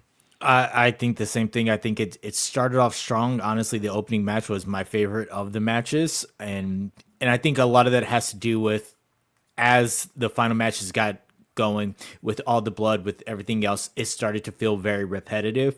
When I was watching the women's match with all 4 teams, I thought to myself that, and I started thinking about the tag team ladder match that they had during the pandemic, where everyone was injured, so they had one person from each team compete for the titles. I was thinking, I was like, man, would rather they have done this, one person from each team, and they do a fatal 4-way that way. I would. And then I whoever prefer that wins, too. whoever wins that, their team gets to pick the stipulation. Yeah. I think and you can have their partners in their corner too, and you can have like brawl on the outside. Like you get them all screen time too, you know. Yeah, So. everyone still gets shine because it's a fatal 4-way, so there's no DQ, so you can have the partners interfere here and there, but it mixes it up a little bit because I don't think a full on 8-man tag was really what was needed. So and there was just some other nitpicky items that I was just like, oh, okay, and the ending felt very flat. There were times when I felt like the crowd was just completely dead during some of Samoa Joe's spots, and I felt bad for him because I was like, all right, he's doing his best. This man's about to die. He's bleeding a whole quart of blood, and no one's reacting at all. Like that's one of the biggest blade jobs I've seen in this, maybe ever, but definitely this decade or last 2 decades. It's up there with the Eddie Guerrero JBL match. Like it's literally up there with when that. he held his title up, he like the blood was going on, and he had to spit it out. He's multiple times. It's not just he's multiple, and this is at the end of the match. He got busted open maybe 2 minutes into it or something. Like he's literally splitting blood out. Like 3 minutes there. Okay, 3 minutes. Yeah, he's literally he's splitting blood, and even I love. There's a shot when Swerve came out. Like it looked like Joe wasn't paying attention at all because he did this and he's like, oh my god, like he was just like, I'm fucking bleeding so much, and he's like trying to sell this return. He's like, I just want to get to the back, but he can't use the towel because he wants to look cool. So he's just like, oh my god, like what's happening? Like, I felt bad for one of the members of the Ops Dojo because he's wearing a pair of all white Air Forces, and he gets knocked out, and you can just see the bottom of them are red. They are just covered in blood. I'm like, oh dude, you're not getting that out. When he took his bump and he got up, he was covered in blood. He looked like he had a gut. There's like one of the like corners they were fighting in, like the ropes like near the ring post were like completely red. Yes. Like well, and that's what I noticed first because like it was an awkward shot where Joe was in the corner and he's doing the boots and stuff, and you could tell he's bleeding, but when he got up and that bottom turnbuckle was just covered, it's like, oh my god, he's got a gusher there. And that's where it's like, I'm not some guy from the like a Bully Ray podcast where it's just like people bleed too much, but like that was the problem with Kyle O'Reilly and Moxley doing that, and then Fletcher and Briscoe. Just not only in the same night, but doing it so close, it almost like lost the effect for people. But imagine last night if no one bled, and then that was it. It would have like really. It still felt like that, but it really would have had like a big think of, like, crowd thing. At Revolution, when like Tony did like the crazy blade job. I'm trying to think if anyone on that show before that match was like really bleeding. I can't really remember that much. I don't think so. Look at but the match card, but that's the thing because I remember people saying like that was a really good blade job, like one people remember, and I don't think so. I mean, maybe if they did, they weren't that much or that one. I don't think so because here are the matches before. It was Hangman MJF, and that was just like a wrestling one, and then it was Mercedes versus Momo Watanabe, Swerve versus Ricochet, and then Okada versus Brody, and Hurt Syndicate versus the Outrunners, which are definitely not having it. And that's why the Joe thing would have it still hit because the amount he was bleeding, but if they and even if you want to have another blood match, then put Kyle and Mox first or something. Like and even then Kyle won so it's like a babyface win. So it's that's where stuff like the Joe thing. It's just they kind of robbed him with the crowd and they robbed him with the booking of when the match was. So after the Joe O'Reilly one, I felt like people were just kind of burnt out, and then again you get to that final match, and there were moments, and other than some people, like I was confused. Was there something special going on that Hangman came out to the song from Red Dead Redemption and had the different title card? I don't know. Is that his new theme now? I don't know. It was just weird. I thought that was like the beginning of a promo package, like how they had the girl who whistled him out one time, or how they've had other times where, he does something and then it gets to his music.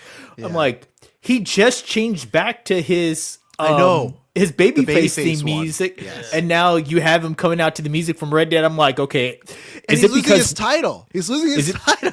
I was like, is it because Will Ospreay's not on the show, so you needed somebody to have some type of tie-in?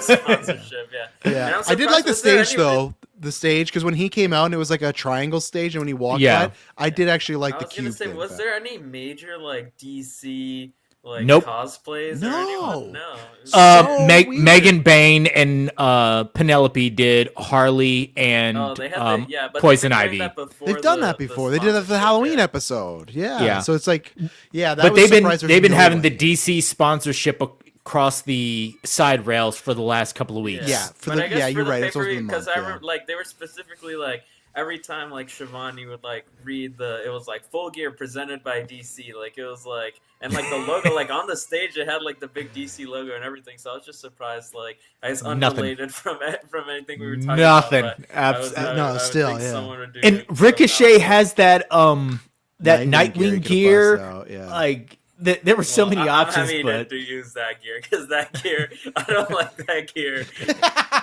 But bust out for the show though, it's a DC show. Like, oh, I got him, win the title, but you can do some other DC superhero, just not that gear. What did you think of the show? I suppose before we go match by match here. Like I said, I didn't see all of it. I really only tuned in for like the last half, so it was more noticeable for me, I guess, the crowd. I guess so. I just like came into it with like not much, but I mean, from the matches I did see, I enjoyed it. And I tuned in for the ones I was really most interested in. So we'll talk about that once we get to talk about the matches one by one, I guess. Okay, so then we start. Go on. Yeah. No, I was just gonna say, from what I saw, good show, and I saw people liking it. Besides, really the ending of the show. Yeah, we'll get there. We started with Pac and Darby, who Pac has just fucking taken like the Incredible Hulk syndrome. He is massive, and I even said, because I haven't seen him wrestle, I'm like, I wonder if he can still do all his flips and stuff. He's still moving, still doing it. It's just this guy is a freak of nature, but I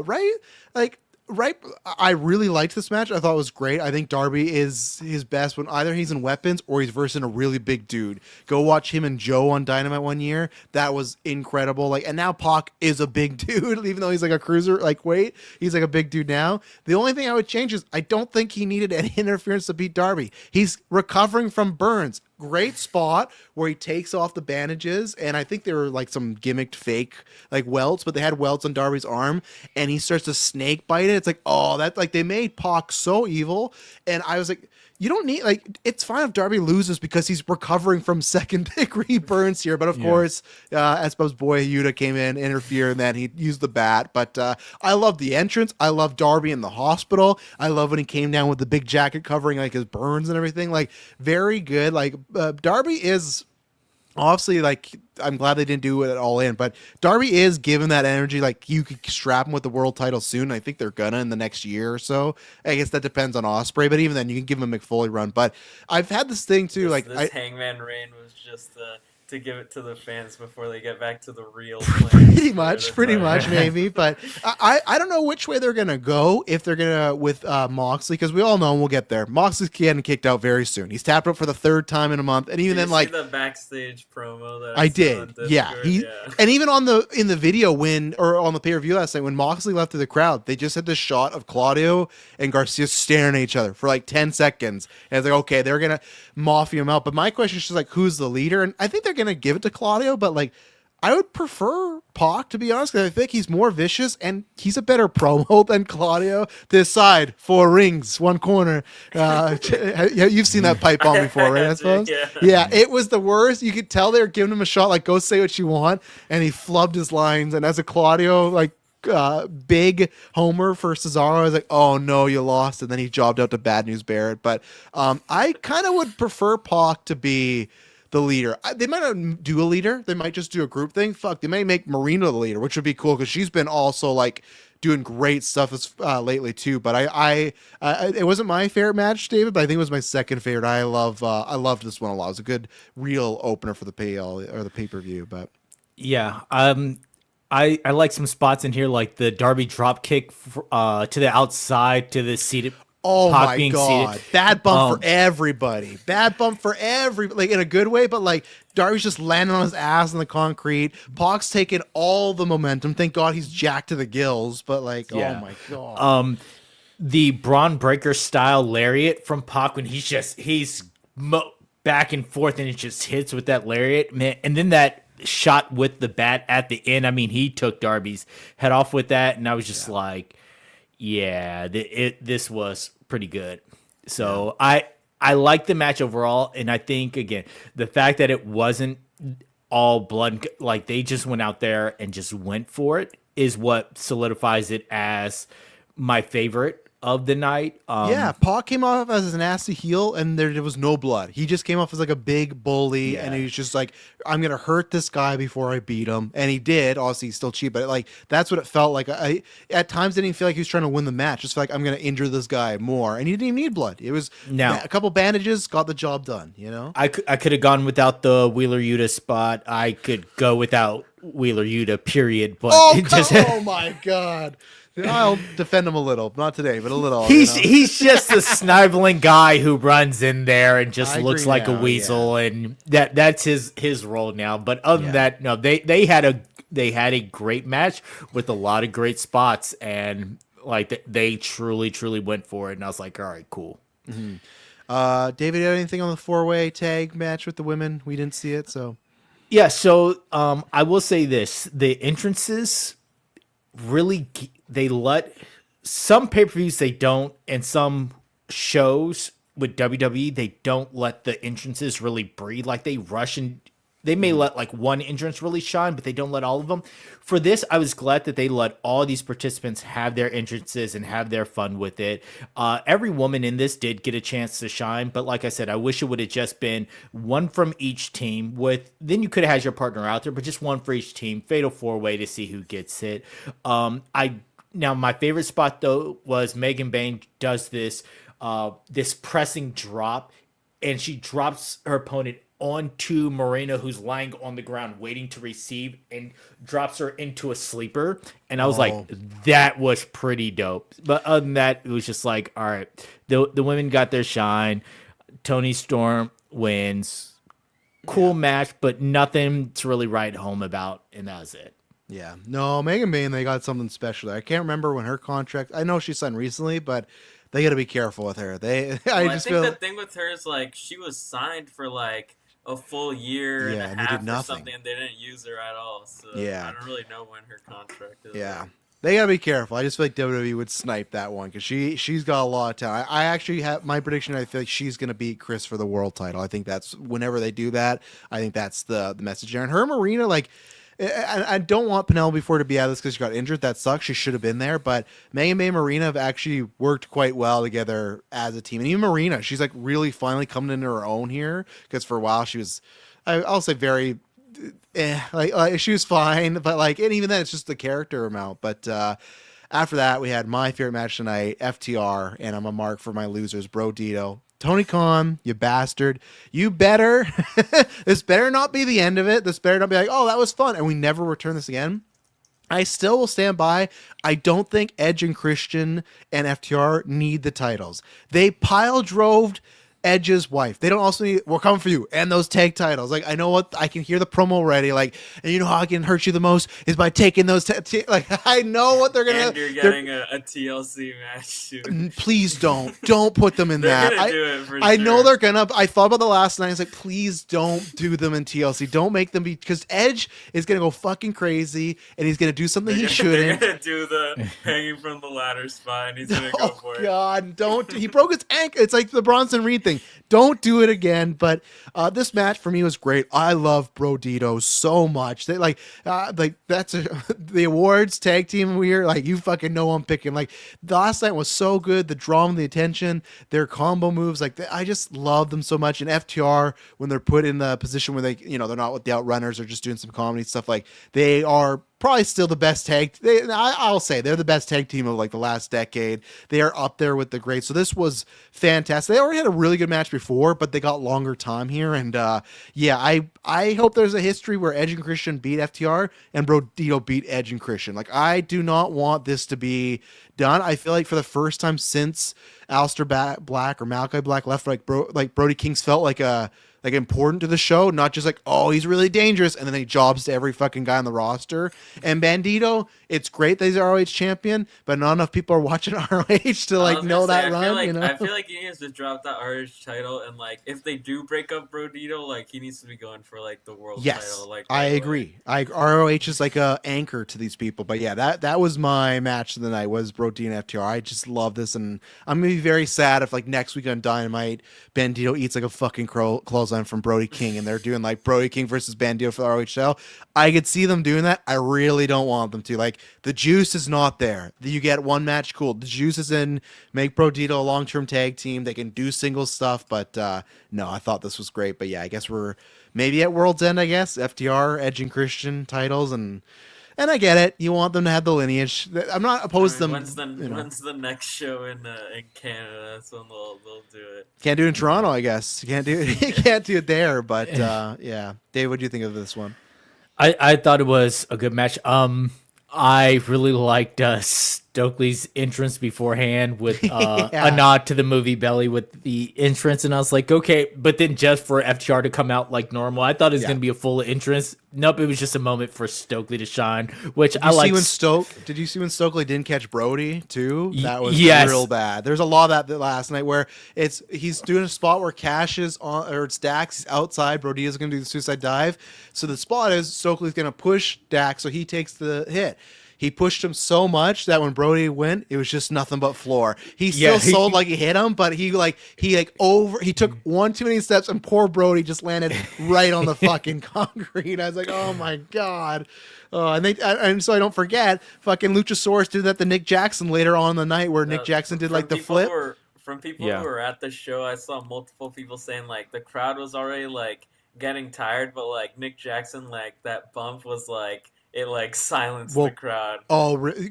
It looked bad, but all that happened was the same thing. I think like Luchasaurus just slipped getting up. He was fine, but like I saw from multiple people like who tweeted like that was like the moment that like got people like it looked like a bad just botch. scared for his life. Well, and you could tell for a second. You look at his face; he's a little pissed. It's like he's doing this flip, and no one's there to catch him. And Kenny broke character. Like you could see, he made it look like he's tongue Luchasaurus, but he was definitely looking at Nick like, "You good?" Like there's 2 times last night where the big these people are doing big flips or a big guy, and they're just getting dropped. They're getting the Tiffany Stratton thing. I'm like, oh my god, I felt so bad for Brody, but. I did like the finishing sequence to this, and I love the moment with Brodito where he's just facing off and he's staggering, but he gets up and he does the finger guns anyway. Mm-hmm. I was just like, all right, so it was good shine for them, even in losing. You know, I'm anxious to see where if they continue the Brodito path, or if they both go on to have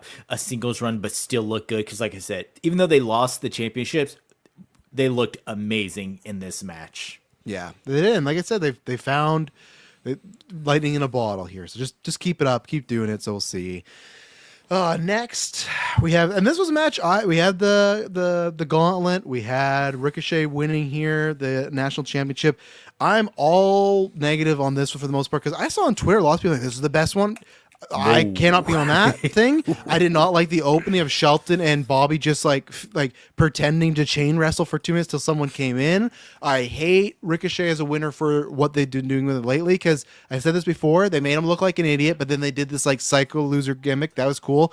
But then this week they had Bobby literally just like local town jobber him in a match. Like Ricochet got a few things of offense, and some of that was because people were interfering for him. So for me, this title, like right off the bat, I don't care about it because you just had this guy who just got jobbed out like 4 days ago win the title. Maybe if they find a way to do like really old school, no, you can't even do like old school Ric Flair because the idea is, he's a heel that always finds a way to win, but it's like Rick could still like wrestle where like Ricochet couldn't this week. So I get like in a couple months they'll forget that and Ricochet will be putting on 4 stars and flipping around. I have no problem with him as a wrestler, but I hated just most about this. I think the match was like fun enough. Gauntlets are always fun, but I hated a lot of the decision making in this, and Ricochet was not the time. But I think they're just rewarding him because he's taken a lot of big time losses since he's been here. So there was a rumor that he was supposedly gonna win the TNT title earlier this year, and like plans changed.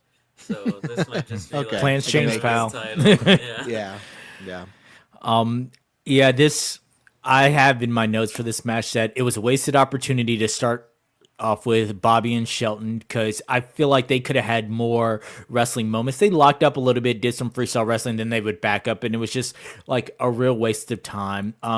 Now it was a funny spot with Ricochet when he had the mic and he was driving into MVP. He's like, "You see that, AJ? That's 5 big booms right there." So. That's who's going to be defending that title again soon. Is fucking AJ Boom or whatever. Yeah, he's that lose made too.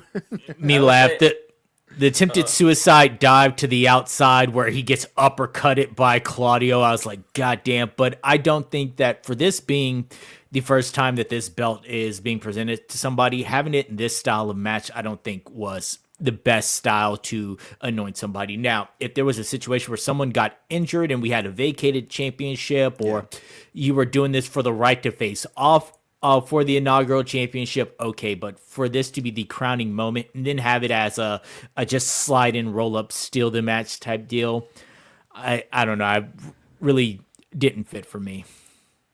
I will say another spot I really liked in this match was when the Death Riders were doing like their train of uppercuts in the corner, and he just like ran in and joined them. I thought that was really funny. Yeah. I like the look of the title too. I like the classic, like very NWA 80s. I mean, with the it red, is just so. like people would say it is just the NWA one with AEW instead of NWA. Yeah. So I like that.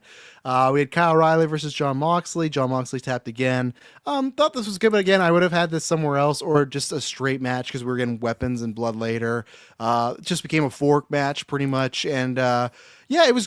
This match was good, but I thought it was going to be better. But I will say that I appreciate that Kyle O'Reilly has this big performance in Blood and Guts. He gets the win there. He gets the win here. This is, I think, a bad TK trait sometimes. They're now, okay, follow up. Put Kyle O'Reilly in the Continental Classic. Have him get some actual wins against big people and not just have this, oh, yeah, I pushed him for a month and I love Kyle O'Reilly. No, there was that.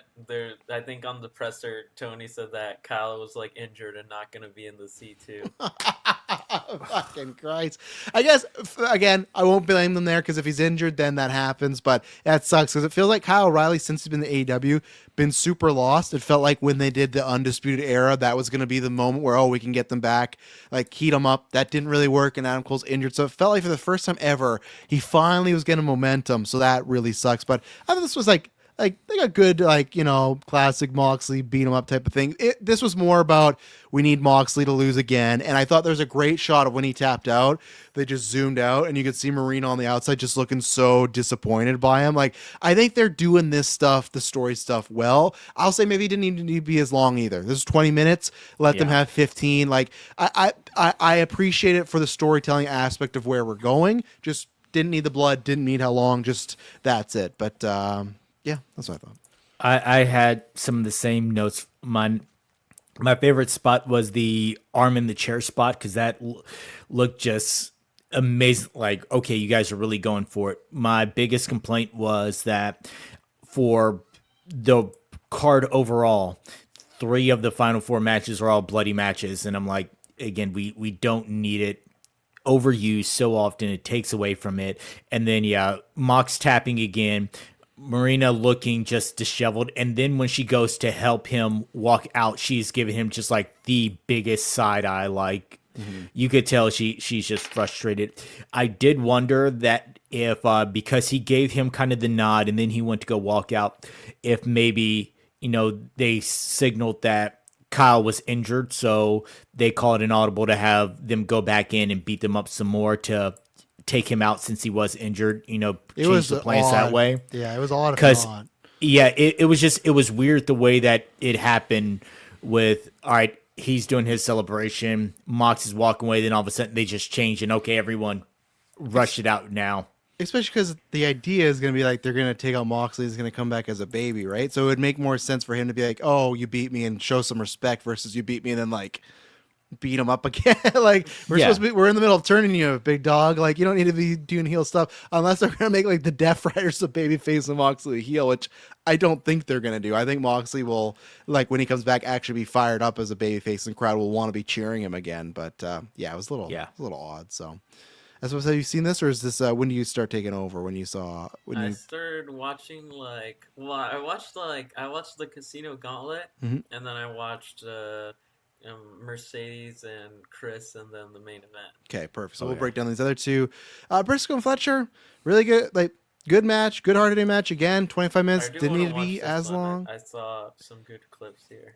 Yeah, it's good. Yeah. Again, I don't know if it needed to be 25 minutes. I think for me, it was just I was checked out of the winner. I did not think Fletcher needed to lose the title, and then I also didn't think Briscoe needed to be in the group. So just like by the concept of this match, I was just not into it. But yeah, these guys have good chemistry. Now I hope to not see them wrestle for a bit. I want them to take a break. I really don't want them to run back in the classic, which they fucking TK could. Like, oh, it's Briscoe and Fletcher 7. Like that's where some of this kind of started. But yeah, really good match. But I would have also shortened this a little bit too. And, good for Mark. He gets the win. I just didn't think Kyle needed the loss. But at the same time, I guess if he's going in the classic, it avoids him having to lose while champ, because that's always kind of an awkward thing. And maybe they're going to start. Daniel Garcia. Yes. And maybe they're going to start upgrading him to be more permanent semi full time. And let's get that fucking Fletcher Omega 1-on-1 match, So.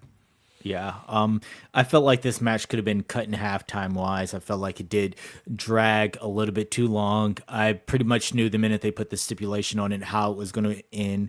And honestly, the best part of this entire match was the fact that they used a modified version of Vegeta's speech from the Tournament of Power on Kyle Fletcher's entrance, and that popped me. Outside of that, I was like, hey, that's Vegeta's speech. Outside of that, I was just like, it felt like it just went on way too much for something that we kind of knew the outcome for. Yeah.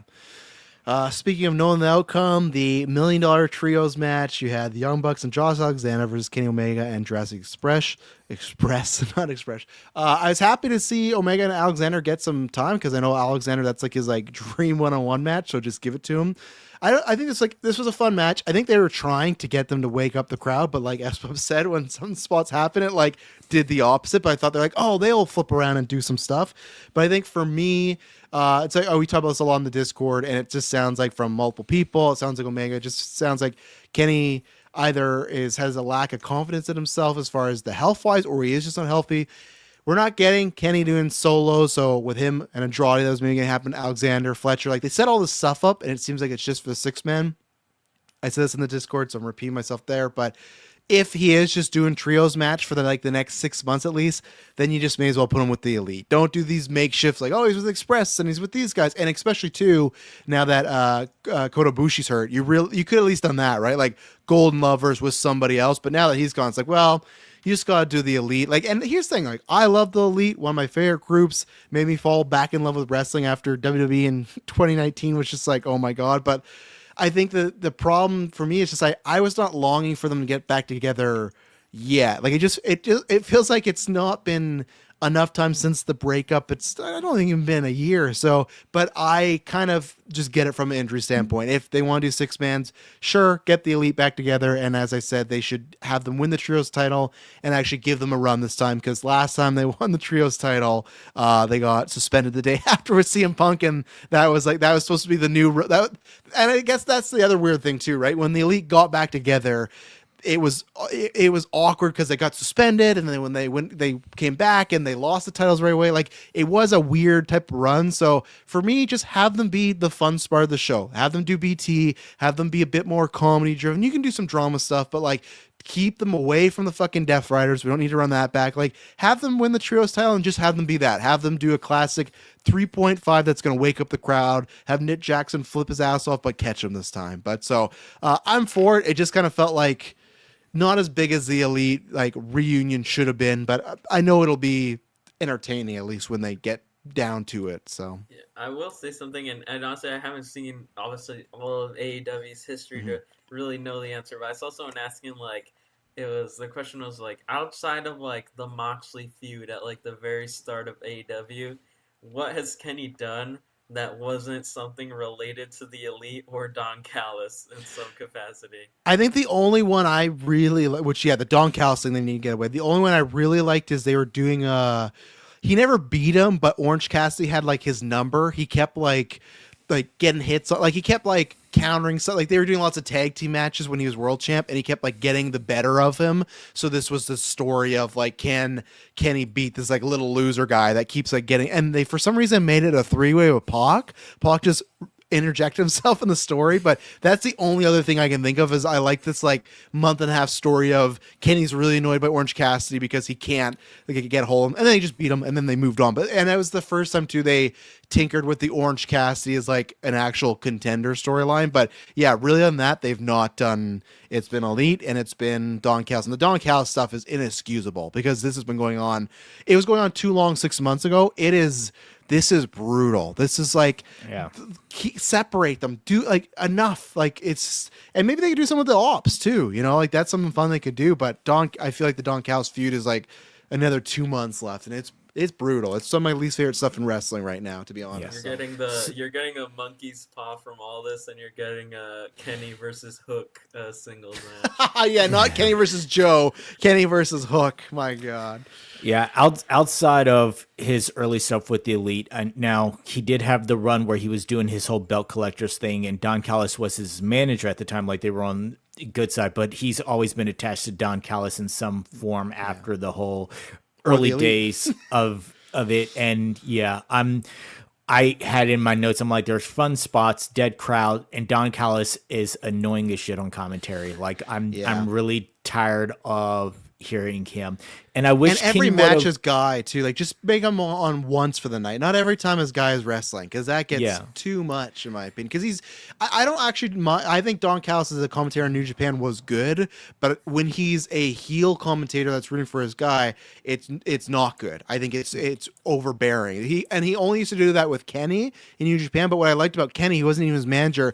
It was just he was like, hey, I'm friends with Kenny and I'm rooting for him. It was never so this type of like 80s heel stuff that's just like it's just not working. It's just like it ruins some of the broadcast to me. So. Yeah, and I put in here, and we touched on it early. Like Kenny's not busting out the big moves that we're used to seeing from Kenny, and I don't know if he's saving big match Kenny for another time or what. But I need to see at least one or two of those big moments really stand out and remind us.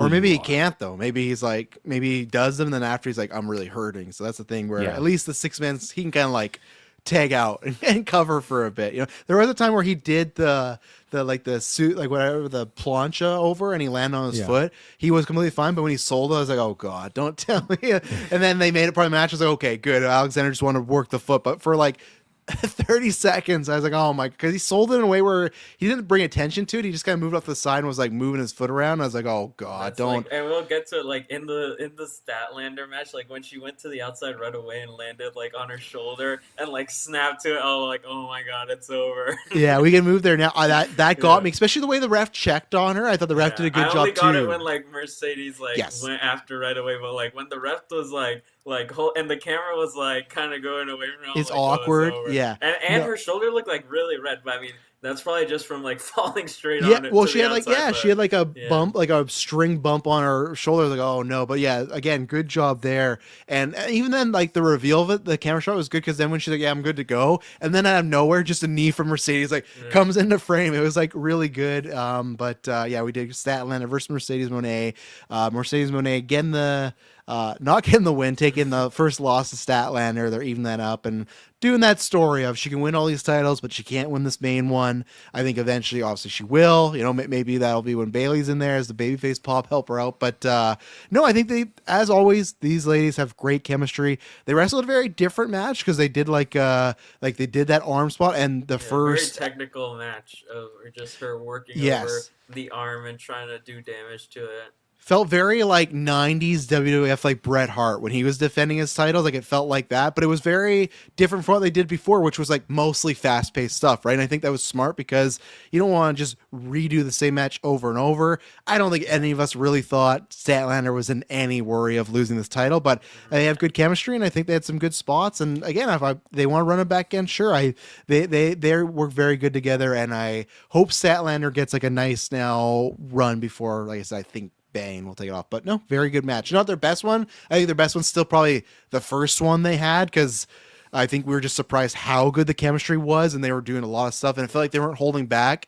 because it felt like TK didn't plan a rematch, but the match was so good. He's like, well, let's just do this again, right? But yeah, I think it's like a 4-star, 4.25 for me or something. I had it at like 4.25, but I did want to rewatch the other two just to compare it. But I did really like this one. There were some good callbacks, like the like getting in at 9 spot was really good. But they did the opposite, because in that one Mercedes had Statlander got in at 9. This time it was Mercedes, but like Statlander was like when Statlander got in at 9 in the previous match, Mercedes was like, oh, like I can't believe this. But then in this one they did it where like Statlander wanted her to get back in so she could like keep beating her up. She like smiled when she got in. But then people put those clips side by side, and like when Statlander came in that other match, the crowd was like exploding, and then in this one it was like dead silent. Yeah. Like when Mercedes like had her arm on the outside and like stepped on it, there was literally like it was like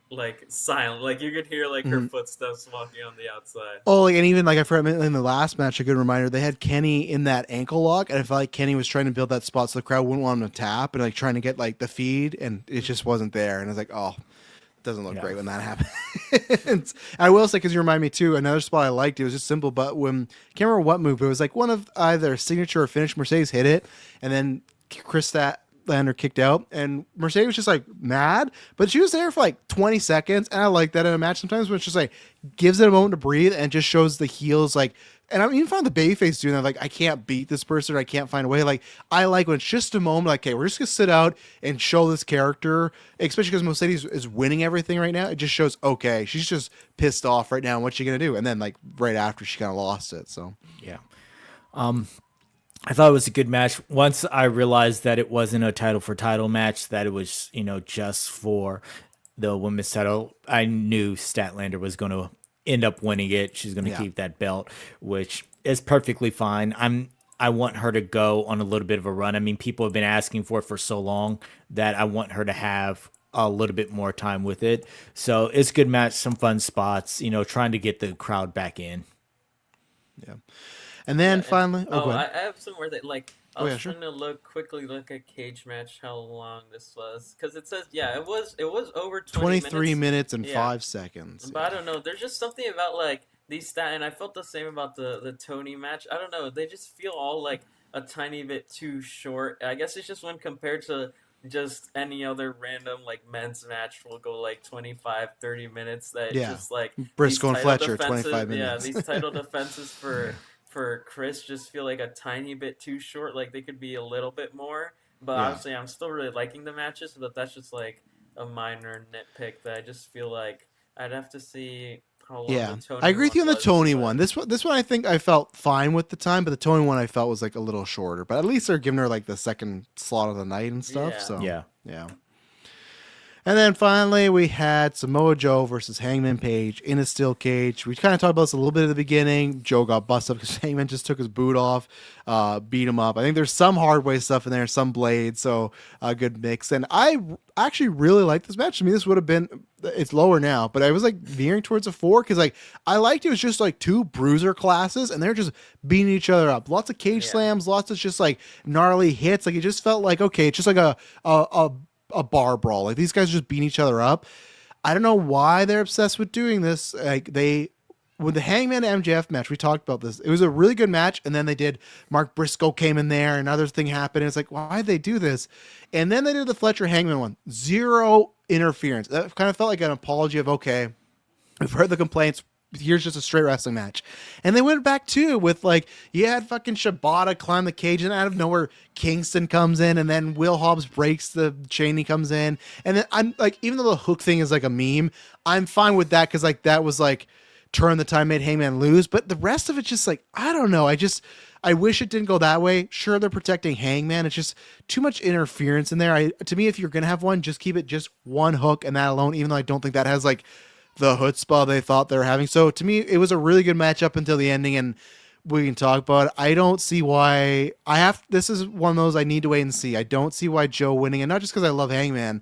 I just don't see why Joe's winning here, other than we don't have a lot of heels right now, so he can first the baby faces. Especially if the trajectory is Ospreay for All In, it's just like, so we're gonna go from Joe to a babyface to MJF to, I don't know. I don't see the vision, but maybe I will in a couple weeks from now. So good match, and the Swerve return to me was a big dud. The crowd wasn't there, but he looked jacked. But when he was fighting those The people, theme song. He need. That was the new theme song. themed song didn't work either. And to me, when he was fighting the people, was weird. Like, you can't be doing wrestling moves on the security. Like, just that's you punch, you kick, you punch. 10 of y'all jump him. Come Yeah, on, like man. when he's like trying to set up the power bomb, and they're just like no, you have three things you can do in a brawl: a punch, a kick, or a dive to take them all out. That's it. When he it's like he was gone for like 3 years. He's like, I'm gonna remove you my moveset. It's like, no, you've been gone for like 6 months. Like, we know what Swerve does. When he was walking towards Hangman, they were setting that up as if like, oh, like, is he gonna Get attack outta Aaron? Like, here, he literally yeah. he literally helped them win the title. Like, why would he attack him? The Swerve would have been him attacking Hangman. That would have been the Swerve of like they're But they try to together. play it off like he's like walking, and it's like, oh, he's actually fighting the security. It's Yeah. like, in no world did I think he was gonna attack Hangman. And that's like, why the crowd. There's like the meme of him doing the standing there. Yeah. The crowd's already dead enough, and you're giving this scenario that no one believes. Like, the Swerve is Hangman and Swerve stand together. They're gonna fight everybody, and Swerve turns. You're like, oh my god, he does hate him again, like for whatever reason. But no one believes he's just gonna be like, Hangman's already dead. Yeah, I'm just gonna keep beating him up. Like, that's where just little stuff like that. No one sits around and goes like, this isn't believable. Just have him run down and save Hangman. Just have the ops are gonna fucking muscle buster Hangman on a table. Swerve just makes a save. That's it. Easy. They overbooked that ending. Like, and even then, he's doing all dojo people. I swear the dojo people. The Like, I dojo looked away sucks. from the screen for 1 second, and there were like 35 guys in the ring. I'm like, who are these people? Oh, I know. And they do this weird thing too, where like the lights go out, and then the lights came on, and Swerve just made his entrance. Like, why'd the lights go out? Just hit his music. Like, it's just, I don't know. I'm happy Swerve's back. TV needs him. It's just, again, no one, like, it's just little stuff of, you can fix all this by just change this, change that, and it doesn't come off as awkward, but it kind of made his return feel like nothing other than I'm happy that Swerve's back on TV. So Yeah, it to me, like I said, this match could have been better for me, but it fell flat. The ending definitely took a lot away from it, and when I first saw like the moon when they were trying to bring Swerve back, I was like, oh, well, Hook is already out here. Why are we throwing another like icon up in there? And then it went to the house and everything else. It's like, okay, I get what we're doing now. But at first, it just nothing about that just brought out the pop that I think that they were wanting for Swerve. And I felt like it was definitely a dud return because of the way that it was set up. Yeah, I saw something saying too, like, Swerve did the full like Roman walk to the ring. Like, he was walking so slow while like I guess I guess the Swerve was like he was walking so slow because he's gonna attack Hangman. Like, he's not running down for the save because he's gonna fight the dojo. But it was just weird. He was just and walking down and like the theme song, so people aren't really like ready to like do the dance to the theme yet. So he's just kind of walking there while people are just kind of looking at him.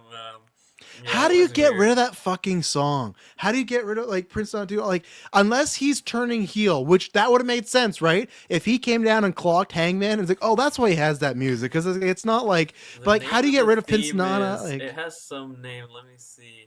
It's like not Vengeance or something. But is it him singing it though? Is it a song of his? I'm pretty sure it's him on yeah, there. which makes sense. The theme is called Most Dangerous. Yeah, I guess. To me, that's one where it's like, you sit him down and you go, you know what?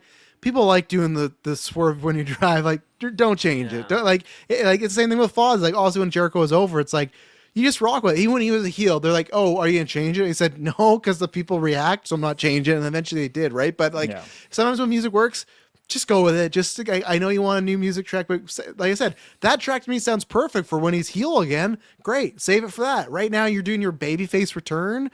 I don't know. It was just a lot of weird choices. So what do you think this, like, the match is next? Like, say Full Gear, what are Swerve and Hangman doing? And Samoa Joe. At World's End? World's End. Or are I they think doing that triple threat, running it back from, like, when they first fought for it? Like, Revolution 2024, it was Joe versus Hangman versus Swerve with Joe as the champion. I would prefer the only thing they should do, which I don't like this at all. Then is for some reason make it a four Or you have way. them hold the tag ropes Yeah. at World's End. Well, you do the tag, yeah, you do the tag rope, or you do the four way, and MJF is in there, but he wins in but like he's winning off of Joe. So, and as I said before, like to me, I have no interest in Swerve and Joe again right now. Like that's how Swerve won the title. So I don't believe Swerve's gonna either. I don't believe Swerve's gonna do it, so I have no interest, or Swerve just beats Joe again. Very odd. Like what? So Swerve, like don't get me wrong. I think there's money in MJF and Swerve if they want to somehow get there, but then they should have found do the triple threat or something. Maybe that's what it is. Maybe it is Swerve's gonna beat Joe again, have like a small run, and MJF gets it. Because I do think there's a good chance it's MJF. It's either MJF losing to Darby or losing to Ospreay. It's one. Those are the two scenarios. And I just don't know. I think it all depends on Will's health and his recovery. So it's just a question of how we get to MJF, and I don't know if this is it. But yeah, I think it's just Swerve and. Yeah, I think I'm gonna say this. I think it's Swerve and Joe on a Dynamite. I don't even think they're even gonna get to World's End. Well, I guess it's in December, so it's not that far. It's only like a month away. Yeah. Yeah, maybe you're right. Maybe I could see them doing Swerve and Joe on a Dynamite, but it ends in like a kabuki way, like with shenanigans, and then they do the triple threat or a fatal four way, something like that. Like maybe they do something where it looks like Swerve's gonna beat Joe again at World's End, but MJF like cheats to win, and that's how you can set up Swerve versus MJF and kind of go from there. That's what I'm thinking. Dave, do you have any elsewhere thoughts on that? I could see them doing the Fatal 4-Way. World's End is December 27th, so that's a month from now. So, let Joe do his trash talking between now and then, lose it there. Or, because in my mind, I definitely see Will Ospreay beating someone of the caliber of an MJF or somebody like that for A the heel, title. not like another baby, especially in England. Like that's weird if you have him fight another baby face, you know. Yes, so you had to find some way to transition the belt between that time, but and I think Fatal 4-Way or something like that is the perfect way to do it instead of just going heel versus heel. Have that Fatal 4, have MJF take it, and then have Ospreay eventually beat him. I think that's the most logical conclusion from here. Yeah.